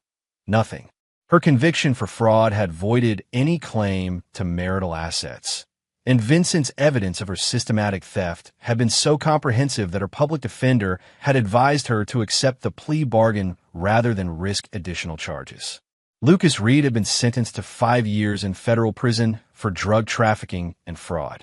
The cocaine found in his apartment had elevated his case from simple theft to narcotics distribution, and his pattern of targeting married women had attracted the attention of federal prosecutors looking to make examples of predatory criminals. Derek Walsh remained missing, though Vincent occasionally received reports from Rodriguez about sightings in Central America, where men with questionable pasts and cash to spend could disappear into communities that asked no questions about previous lives. Vincent's construction business had grown significantly over the past year, as word spread about his company's reliability and attention to detail. He'd hired 3 new employees and was considering expansion into commercial renovation projects.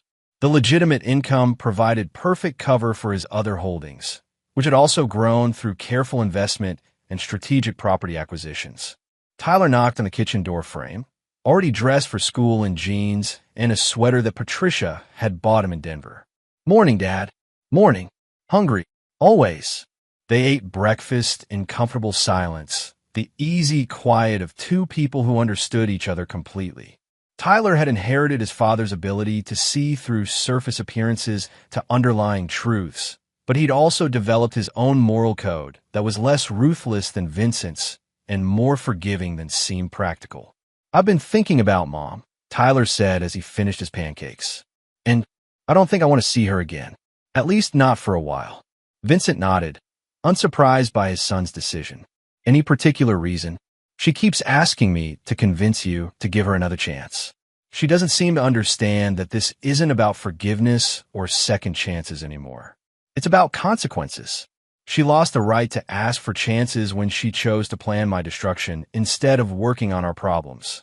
Tyler was quiet for a moment, processing his father's words with the careful consideration of someone who'd seen the price of poor choices. "Dad, can I ask you something?" "Always. Do you ever regret how you handled this? I mean, what happened to Uncle Derek and Lucas?"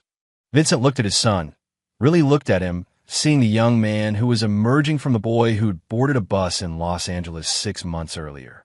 Tyler was asking the question that Vincent had been expecting, the question that would determine what kind of relationship they would have going forward. "Tyler, your mother and her conspirators weren't planning to just divorce me and take half our assets. They were planning to destroy me completely, financially, emotionally, socially. Derek had researched ways to frame me for domestic violence, to make it look like I was hiding money offshore, to ensure that I lost custody of you and ended up with nothing. I know that. Lucas Reed wasn't just some personal trainer who fell for a married woman. He was a predator who specialized in targeting wives whose husbands had money. He'd done this before, multiple times, working with accomplices like Derek to systematically destroy families for profit." Tyler nodded slowly. "So you did what you had to do to protect us." "I did what I had to do to ensure that they could never threaten our family again." Vincent reached across the table and placed his hand over his son's. "But I want you to understand something important. The skills I used, the connections I called upon, the methods I employed, those are tools from a life I left behind for good reasons. I used them this time because our family was under attack, and there was no other way to protect what mattered most to me. Which is what? You. Your future. The life we've built together that's honest and peaceful and everything I never thought I could have." Tyler squeezed his father's hand. "I understand, Dad, and I'm glad you protected us. I hope I never have to make those kinds of choices. If you're smart and careful and choose the right people to trust, you won't have to." Later that morning, after Tyler had left for school, Vincent received a phone call from Patricia in Denver. Brianna had been released from county jail and was living in a halfway house while serving the remainder of her sentence under supervised probation. She found work cleaning offices at night and had apparently been attending counseling sessions required by her plea agreement. "She asked me to give you a message," Patricia said. "I'm listening. She wants you to know that she understands why you did what you did, and she doesn't blame you for any of it. She says she knows she'll never see Tyler again, and she accepts that. But she wants you to tell him that she loves him and she's sorry for what her choices cost him." Vincent was quiet for a long moment, watching the mountains through his kitchen window. "Anything else?" "She asked me to tell you that she hopes someday you'll find someone who deserves the kind of loyalty you showed her, even after she betrayed it." "Patricia, I need you to give Brianna a message for me." "What is it?" "Tell her that I hope she finds peace with the choices she made, and that her life from this point forward is everything she's capable of making it. But tell her that chapter of my life is closed permanently, and any future contacts should go through attorneys." "Vincent, she's broken. Completely broken. What happened to her in jail, what she's lost, I think she finally understands the real cost of what she did. Understanding the cost doesn't eliminate the debt, Patricia. Some things can't be forgiven, can't be undone, can't be made right with time and good intentions." After hanging up, Vincent walked through his house, really seeing it for the first time in months. Every room had been repainted, refurnished, or renovated to remove any trace of Brianna's presence. The photographs on the walls now showed only Vincent and Tyler. Fishing trips, camping expeditions, moments of genuine happiness between father and son. In his study, Vincent opened a safe hidden behind a bookshelf and removed a thick folder containing documents that officially didn't exist. Inside were new identities for both himself and Tyler, detailed financial records for accounts in 3 countries, and contact information for people who could help them disappear completely if circumstances ever required it. Vincent had learned long ago that peace was not a permanent state, but a temporary condition that required constant vigilance to maintain. He'd built a good life in Colorado, a legitimate life that gave Tyler the chance to grow up without the shadows that had defined Vincent's own youth. But he'd also learned that some people would always choose destruction over construction, betrayal over loyalty, greed over love. The difference now was that Vincent Morrison was no longer the kind of man who could be betrayed without consequences. He was no longer the kind of man who would absorb damage to preserve relationships that had already been poisoned by deception. He was a man who protected what mattered to him with everything he possessed, who eliminated threats before they could destroy the people he loved, who understood that sometimes the price of peace was the willingness to do violence to those who would steal it. As evening approached and Tyler returned from school, Vincent Morrison closed the safe, locked away the tools of his former life, and went to the kitchen to prepare dinner for his son. They would eat together, talk about Tyler's day, maybe watch a movie or work on homework. It would be a normal evening in a normal house, the kind of peaceful domestic scene that Vincent had once thought was impossible for someone with his history. But peace, Vincent had learned, was not something you found. Peace was something you built, something you protected, something you were willing to fight for with everything you had. And Vincent Morrison had fought for his peace and won. And there you have it. Another story comes to an end. What did you think? I'd love to hear your thoughts in the comments below. If you enjoy this story, consider joining our community by subscribing. It means the world to us. For more stories like this one, check out the recommended videos on screen. And I'll see you there.